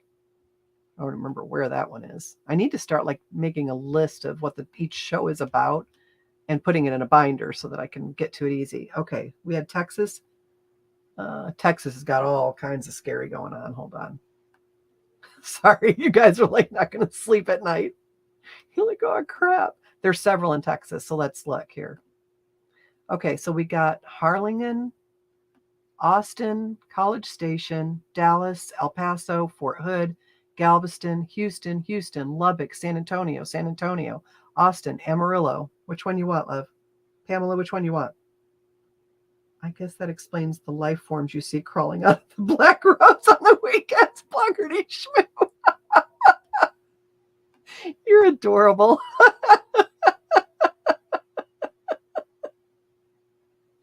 Oh, goodness. I recently moved from Vancouver, Washington, looking for peeps here to connect with. Also, anyone in Florida. Hey, yeah, guys, if you're in Florida, give me a shout out because Ashley just moved there. Houston. Okay, let me find Houston for you. Here we go. There's a couple, so we'll look at all the ones that have Houston on them. Methodist Research Institute is a BSL-3. It's located on the flagship complex at the Texas Medical Center campus. They focus on Group A strep and Mycobacterium tuberculosis to rapidly diagnose infectious disease when patients present. The hospital's primary goal is to use the information to improve care. They do not have select agents in that lab. Okay, well, that's good. Let's look at the other one. I forgot which one I did. Did I do this one? The Science Center supports 4 active BSL-3 labs, according to a statement. The majority of BSL-3 work is focused on improving techniques for the diagnosis. Isn't that the one I just read? drug-resistant tuberculosis. Looks like they're just working on TB. But the other labs, let's go to Galveston. That'll really freak you out. They have a BSL-4. It's located on the campus of University of Texas in Galveston, has 2 BSL-4 labs and multiple BSL-3s. BSL-4 is the highest. That's the most dangerous you can have. 3 is right up there with it. The lab's biosafety minutes note discussions during 2014 of BSL-3 research involving pathogens such as Yersinia pestis, West Nile virus, H7N9 avian influenza flu, wild-type yellow fever virus, rickettsia, BSL-4 research including Ebola, Marburg. They are researching Marburg in this country. Just so you know, there's a small Marburg outbreak in Africa, which isn't all that unusual for Africa, but I find it interesting that they're usually within 100 miles of a research lab. Where are we at? Ebola, Marburg. Marburg is like Ebola. They're both hemorrhagic diseases. Crimean Congo hemorrhagic fever, Rift Valley fever, Sabia virus. I've not heard of that one. And Guanarito. That sounds like something you'd order at Taco Bell. The lab had no NIH reportable incidents involving recombinant DNA exposure from 2012 through 2014. That was when this study was done, or when their research was done. But the lab had incidents during other kinds of research and posts summaries of them on its website. The routine posting of lab incident information is rare. Galveston said it's an important part of being transparent. An employee was bitten by a non-human primate in 2013, involved in an experiment with Nipah virus, a BSL-4 pathogen. While removing the animal from a cage, they were treated and they didn't die, which is good news. So anyway, let me get this link for you guys, because you can just have all kinds of fun looking that up. And I'll post it in the comments sections for you. Paste.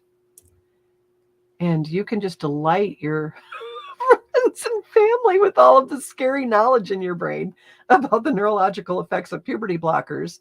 Demyelination. Don't you just feel smarter for having hung out with us tonight? I feel smarter. And I'm pretty smart. I don't brag about a lot, but I'm smart.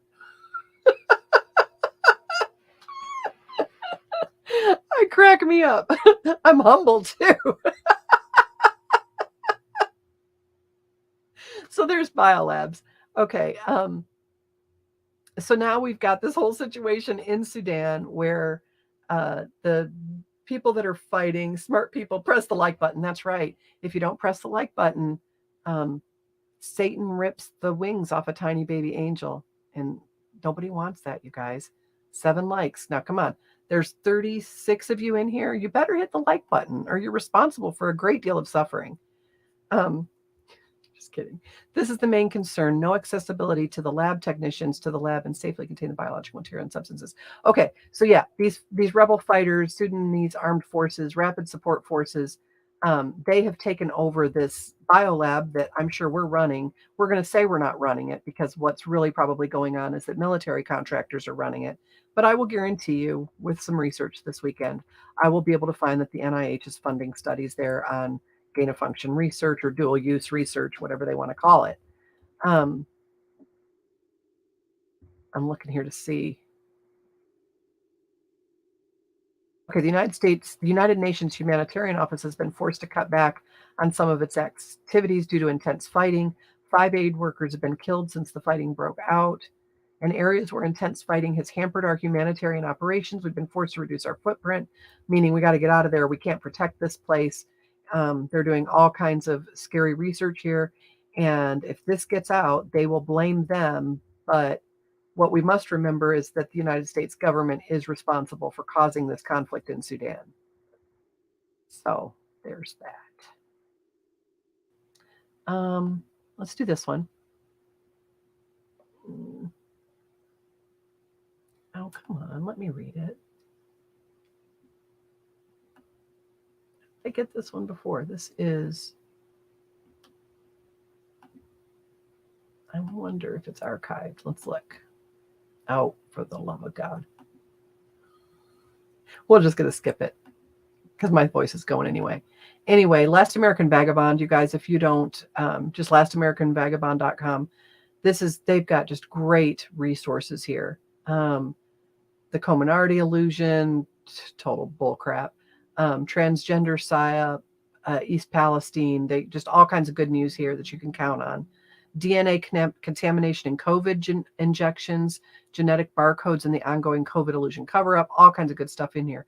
Food coding that good old Bill Gates, that monster, is probably poisoning us with. The bivalent jabs are causing more problems than the original jabs. The original jabs, just for anybody who doesn't know, the original set of 2 of Moderna or Pfizer, those no longer have emergency use authorization. All you can get is the bivalent shot, which is 2 different versions of COVID, or the SARS coronavirus spike protein. And I would not recommend it because the numbers are not looking good. That's it. This, if you go in there, the CIA trans agenda is a really interesting one. If you don't press the like button, I love your guys' creative torment that will happen to people if they don't press the like button. Blogger D. Schmooze says, if you don't press the like button, an anvil will fall on a sweet old Methodist lady and it won't be your fault.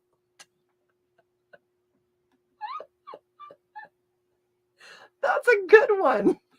Do you guys watch the channel? I can't think of his name. Hold on, we can look. Let me come over here and pull up Rumble. The guy that does the Trump impersonation, he is so good at it. I mean, whether you like Trump or not, it doesn't matter to me. I'm all about comedy. Always fresh and fit. Why are they? I do not subscribe to that channel, and those slutty girls are always in my feed. His name is this guy, Captain Deplorable. Have you seen him? Well, if we can get it to open. He did a show, where is it? This one, where, hold on, we're going to have to come over here and share this different. Stop screen, present, share screen with audio, official Captain Deplorable. That way you can hear it. Okay. We just saved one old lady.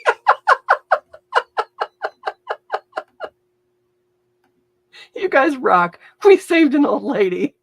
I mean, that's a good day. We've learned about the neurological pitfalls of gender transitioning. We've learned about biolabs. Freaking geniuses in here. Okay, so he did this one the other night where he took requests. Where is it? This one. And people, like, he was asking for people. He's like, okay, shoot me an idea. And I'm guessing, what the heck? I'm guessing probably a lot of people have never done improv. I used to act in high school and college. And so I thought, I'm gonna send him some ideas because I used to do so many of these. Hold on. Sort by likes, sort by newest. Hopefully it's in here still. Goodness. All right, he gets more comments than I do. Okay, so I gave him some ideas. Trump in charge of hiring contractors to destroy Epstein Island, then him giving a pep talk before they start to spur them to finish early and under budget. Trump expounds on Kennedy's hilarious explanations. I love that Kennedy guy. He's the country guy, and he's always got like some, sage mountain wisdom. He cracks me up. Trump decides he's going, not RFK, the other Kennedy that's a senator or congressman. Trump decides he's going to have to be the one to tell John Fetterman about the lump on his neck. Trump tries to explain to Steve Martin that he wasn't born a poor black child. Trump meets the first alien to appear to the public on Earth. The alien is Robin Williams as Mork. Trump admonishes a toddler after correcting his pronunciation, pushing the child not to grow up to sound like Joe Biden. So anyway, he's super funny. I'm going to play you just a minute of it here. Let me get in the middle. Transportation Safety Administration. I'm sweating. It'll ready. That was hard. I've been asked before to do like Donald Trump doing, like John Sterling at the New York Yankees, like calling a baseball game. He hits this one high in the air, a deep center field. Nobody's ever hit a ball this deep before. Back onto the warning track, back near the wall. It's gone. It's so gone. It's gone like Hunter after a night on crack. It's so gone. Okay. Senator Kennedy, thank you. That's a win. That was Louisiana. A win for You Ain't Black. You Ain't Black won the Deplorable Derby. Okay? Who came in second? I don't remember. I think it was You Ain't Black, followed by True and Not a Shot Under Pressure. What's really cool is you can watch him and you can see how he fleshes out his ideas, which I just thought his process was really, really interesting. And you can see him kind of building the ideas because people were just giving like one thing. Usually when you're doing improvisational acting, they give you a pretty specific situation. Facebook is lying about my likes. I'm telling you, I get maybe 4 views on Facebook now. I don't know what's going on. Hairy legs. Hairy legs. Okay, so that was one. That was just an example of kind of how we do it. I don't know if Rosie the Jabba the Hutt looks like Rosie O'Donnell. Jabba the Hutt, a big fat slug. Captain Solo's on the wall in carbonite. Incredible. Okay, Trump in a porno movie? Well, that's almost too realistic, isn't it? Stormy Daniels, okay?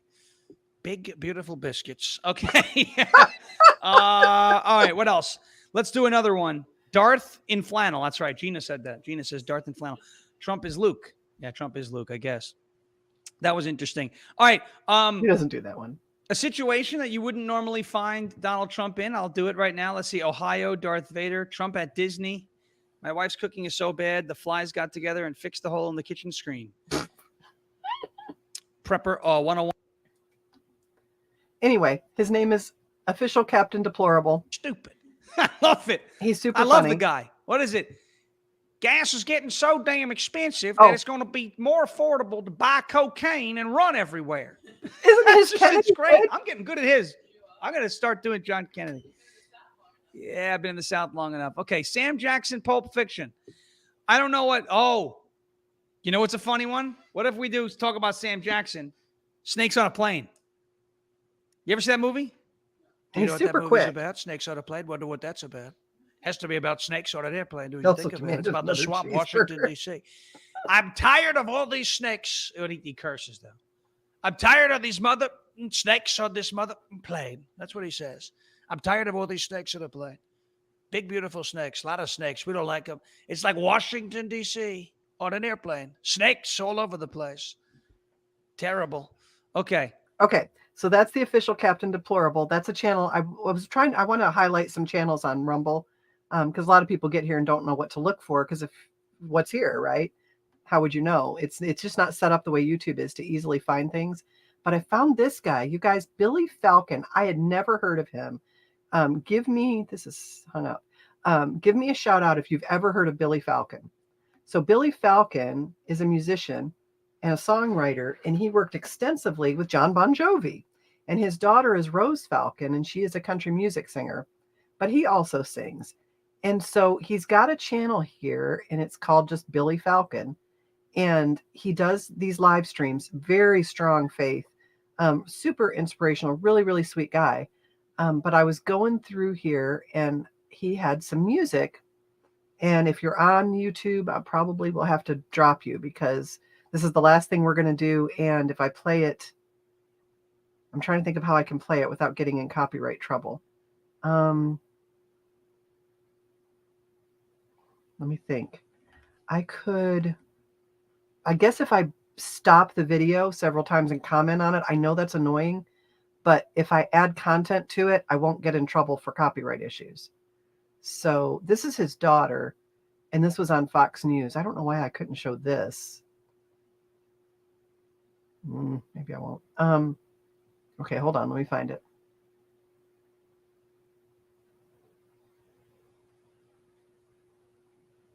This one's really cute. So I'll put it up there and then I'll comment on the musical quality of it a couple times through so we don't get in trouble. Well, hopefully that'll work. Get sound, we should.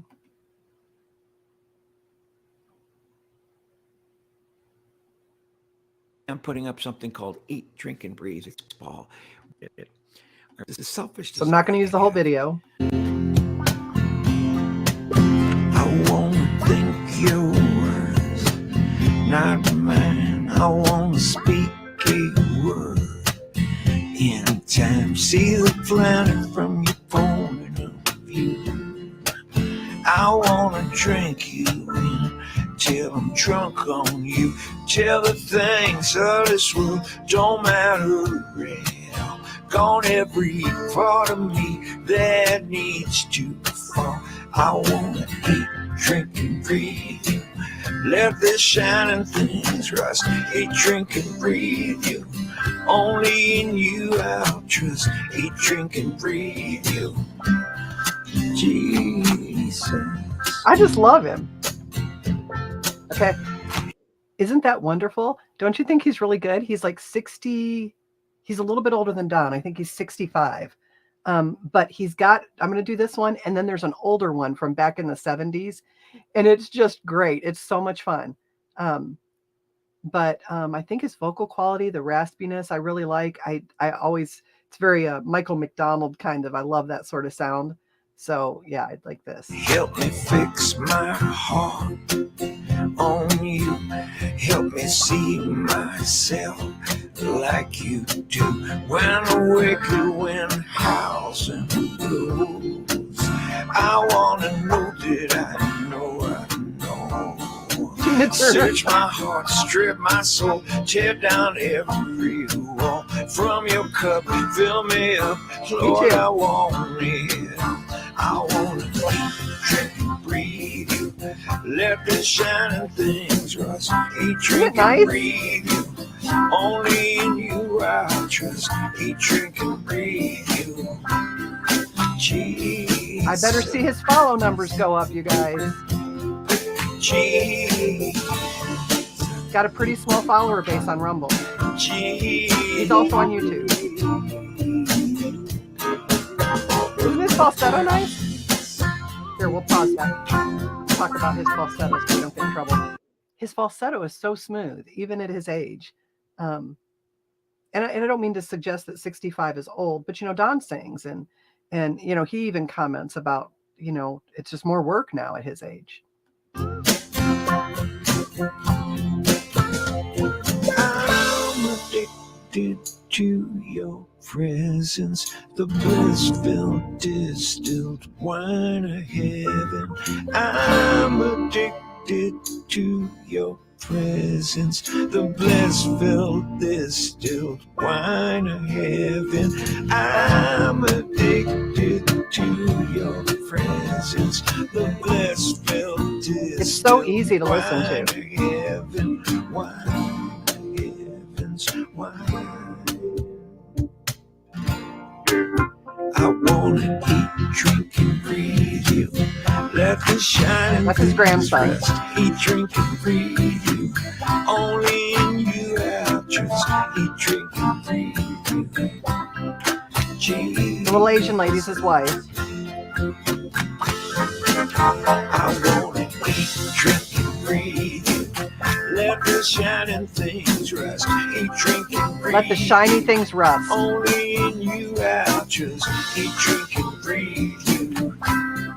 Jesus.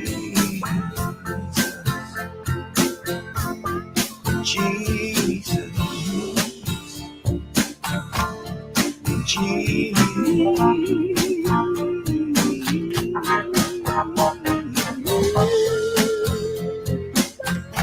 It's so good. Jesus. Jesus. There's his lady. She's adorable.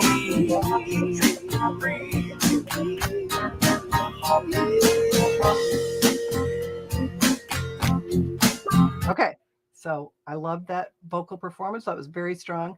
I do love a live performance, so it would be fun to hear him sing that. But let me make this. Okay, why can I not see how many? He only has 235 followers, you guys. Get on it. Okay, but I wanted to, hold on, we're going to go to YouTube. Let me see how to do this.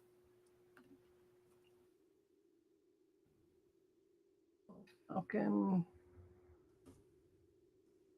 And it is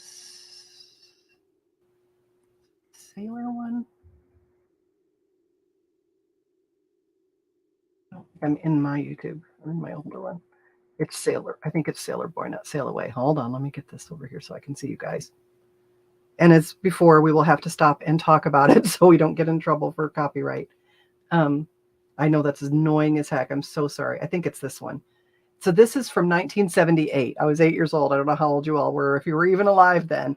But this one is so fun, unless it's the other one. And then we'll go to it if that's it.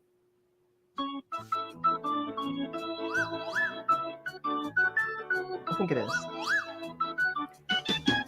Post his name, yes.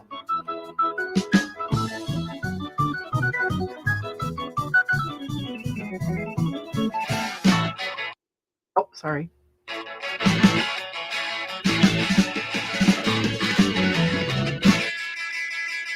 And he plays guitar. Much love to you, Bloggerty Schmooze. Sleep, honey.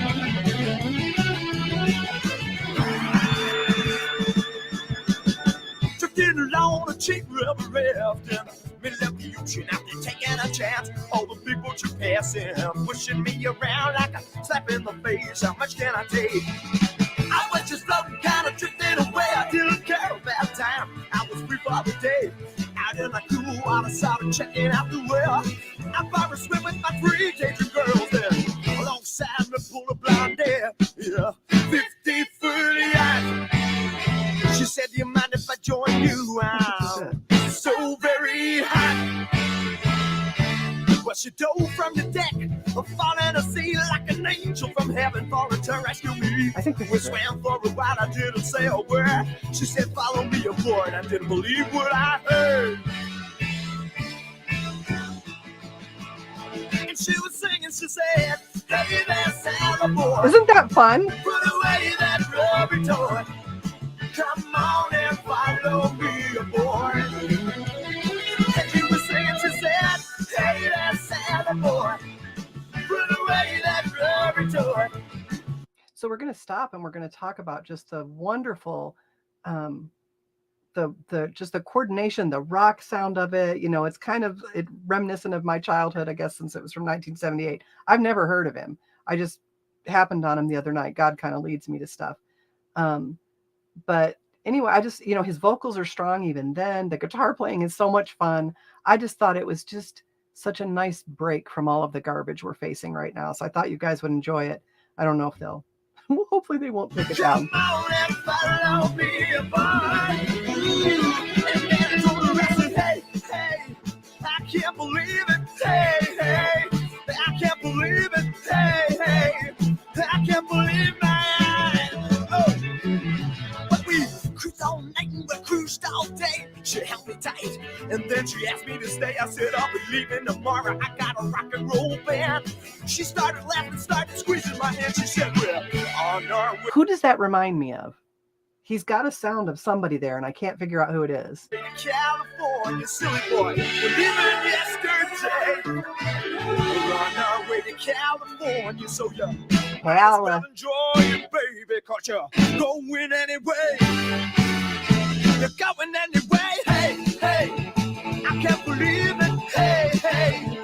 I can't believe it, hey, hey. I can't believe my eyes or ears, all right, say it. Anyway, super fun. I just wanted to share that with you guys. So if you follow him on Rumble, make sure to put in the comment section that Nurse Penny wants an interview with him, because I'm hitting him up for an interview. I love having musicians on. We had my friend Neil on. He was wonderful. There was one thing. I want to remind you guys while I've still got you here, book club. I think we're going to do it Tuesday morning, maybe around 10. If you don't have the time, first of all, if you get the book Return of the Gods, make sure you get the one by Jonathan Cahn, because there's a fake on Amazon. They have the hardcover, Audible. I don't know if it's in Kindle. I think it is. I don't know if it's available in paperback, but I'm thinking what I'll do is I'll read a chapter or two. This is going to be a pretty quick read, I think. Maybe able to do more than 2 chapters on Tuesday mornings, and then we'll talk about it. And it's just, I've always wanted to do a book club. I especially really want to do a book club with you guys, because you guys just add so much to my life. And I can't imagine you won't add a lot to the book. And so for anybody, sorry guys, for anybody who got here late, I'm going to just kind of read the back cover to you, and then I'll pray us out, okay? And I might read the inside depending on how, just to give you an idea of what the book's about. Jonathan Cahn's most explosive book ever. Is it possible that behind what is happening to America and the world lies a mystery hidden in the ancient inscriptions of the Middle East? Is it possible that the ancient entities known as the gods have returned to our world? Gods, little g, meaning not good gods. What are the mysterious beings known as the Shadim? What is the House of Spirits? And what does it have to do with your life? In The Return of the Gods, Jonathan Cahn takes you on a journey from ancient Sumer, Assyria, and Babylonia. Should that be Samaria? It says Sumer. To find the puzzle pieces that explain what is now taking place before our eyes. Who are the gods, and what exactly are they? And could they be the hidden agents transforming modern culture and even your life? Is it possible that in the mythologies of the ancient gods are the clues that reveal what is actually happening at the present hour? Could the mystery of the gods have determined the exact days on which some of the most critical Supreme Court decisions have been handed down? Who are the possessor, the enchantress, the destroyer, and the transformer? Has one of the ancient gods actually manifested in New York City, and ancient mythology played out on its streets in real time? Where is all of it heading? What does the future hold, and what do you need to know in light of it? Prepare to embark on a fascinating, unforgettable, and mind-blowing journey where fact is stranger than fiction and where you will see the world as you never have before. And this is Jonathan Cahn. So we're going to start that on Tuesday. Let's just go ahead and say 10 a.m. And if you don't have the book, I'll read to you. And if you want to get the book, and we will discuss. I think this can be a really good one. I've read his other books, The Harbinger and The Harbinger 2. There's also a Harbinger movie. We watched one of his videos last week where he talks about what's going on in the world in relation to the return of the gods. So that'll give you, if you go back and find that last week, there's a video that actually has his picture up. And so if you just want to scan, you've already watched the live stream, you don't want to watch the whole thing, just look for this guy in a video as you're scrolling through, and you'll know that we're at that part where he talks. But anyway, that'll be Tuesday morning at 10. Other than that, I will see you guys 10 a.m. I'm sorry. Thank you, Kay. 10 a.m. Eastern. Hopefully that's not too, you know what, but you can always watch it on replay. It'd just be fun to have people here because it's a book club and I want to talk to you guys. So 10, what did I say? 10 Eastern. So what is that? You're an hour behind us, so 9 your time. It's so much math. You want to know where a biolab is? I got that information. You want me to convert Eastern to Central? I'm rubbish. All right, guys. I love you whole big bunches. Let me pray us out, okay? Heavenly Father, thank you so much for this day. And thank you for my podcast family. These people are absolutely family to me, just as the family that you've born me into. And I just thank you so much for putting them in my life and just the encouragement that they are to me and how they push me to keep going and learning more so that I can share it with them. I mean, you know, Lord, you know, all of us just have a little bit of laziness in us. And I think if it weren't for what's going on in the world and me feeling like I have to tell people, it's like what is it? Elijah, I think, says it's like a fire shut up in my bones. I can't keep quiet about it. Father, we know that we are in times that look to me to be the end times. And I've heard that all through my life and just was like, oh yeah, they always say it, but it never happens. But man, things are really messed up right now. And we just want to come before you and just ask for forgiveness for our own sins. We're all sinful. There's no embarrassment in that. We're all human. You made us, you know that. And we just apologize where we have let our faith go or walked away from it because of church hurt. And we've equivocated you to the church and not remembered that the church is people and you are God. And those two things are not always closely related for as sad as that is. And we just would ask you to bring fellowship into our lives, other believers that could help bolster us up when we're feeling like we're alone when the world is going crazy, Father. There's strength in numbers. And we just would ask that you would help multiply our numbers here so that we can bring hope to people and we can bring truth and science, real science, so that people can make good decisions in their life. And again, we apologize for going astray. We apologize for going our own way. We apologize for letting the world blind us and making us believe that this is all there is when we know that there is heaven and that you are waiting for us and that you love us and that you have already fought this fight and that it is just for us to walk through it in faith. And Father, we just thank you for that. We thank you for your son, Jesus. And I thank you for everyone here and that you would bless them tenfold beyond how they've blessed me. In Jesus' name we pray. Amen. All right, guys. I love you, crazy people. people over here cracking up because I can't do time. I know. You know what? I struggle with math. I fell off a ladder. Um, thank you, Pamela. Amen. I fell off a ladder when I was pregnant with my first child and had a really severe closed head injury. And I used to be like terrible at like algebra, that kind of math, and I'm now good at that. But doing other math in my head for some reason is a struggle. So that was interesting. It was just, if you've never had a head injury, it really does kind of change you. But yeah, so my math is a little weird.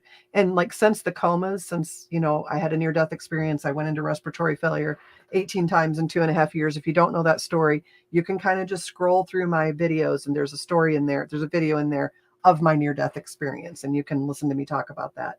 But since then, being on the ventilator so many times and having oxygen deprivation from going into respiratory failure, I have trouble with words sometimes. You'd never know it. You too, honey. You have a great night. But I'll have trouble like telling things apart. So if you show me a picture of a windmill and a lighthouse, I'm probably not going to be able to tell you which is which. I'll guess. Sometimes I guess right. I will get weird things confused. Like I'll see a cow. Like if I'm just talking about it, it's fine. But if I see it, I have a hard time making the right word come out sometimes.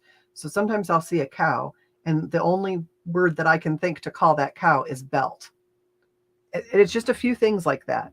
And then I have to work around. So I kind of do this thing in my brain where I'm like, okay, belt, 4 legs, leather, pasture, milk, cow. And then I can get back to it. It is just a few weird things like that. Just some little cognitive blips. It was a lot worse. I used to melt words together when it first happened.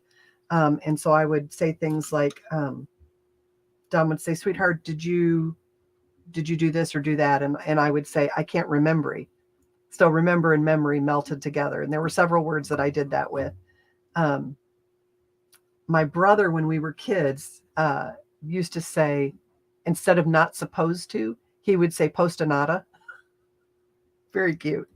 And so I started saying that instead of not supposed to. I'd say, well, postonata, and I would know it didn't sound right. And then I'm like, oh, wait, that's not just one word. It's not. And I would have to think about it. But anyway, yeah, just weirdness. It just adds to the fun that is me, I guess. But that's all I've got for you guys. I hope you enjoyed our friend. What was his name? I've already forgotten it. The musician, Billy Falcon. Hope you enjoyed Billy Falcon. Follow him on Rumble. Tell him that Nurse Penny wants to interview him, and I will reach out to him. And hopefully between all of us, we can convince him. Before you leave, hit that like button. If you hit the like button, your chances of winning the lottery go up 78%. So get right on that. Remember who told you that when you do win, because that's only fair and I would share with you. All right. We'll see you guys on Tuesday morning at 10 Eastern. Much love to you guys. Love you whole big bunches. Out.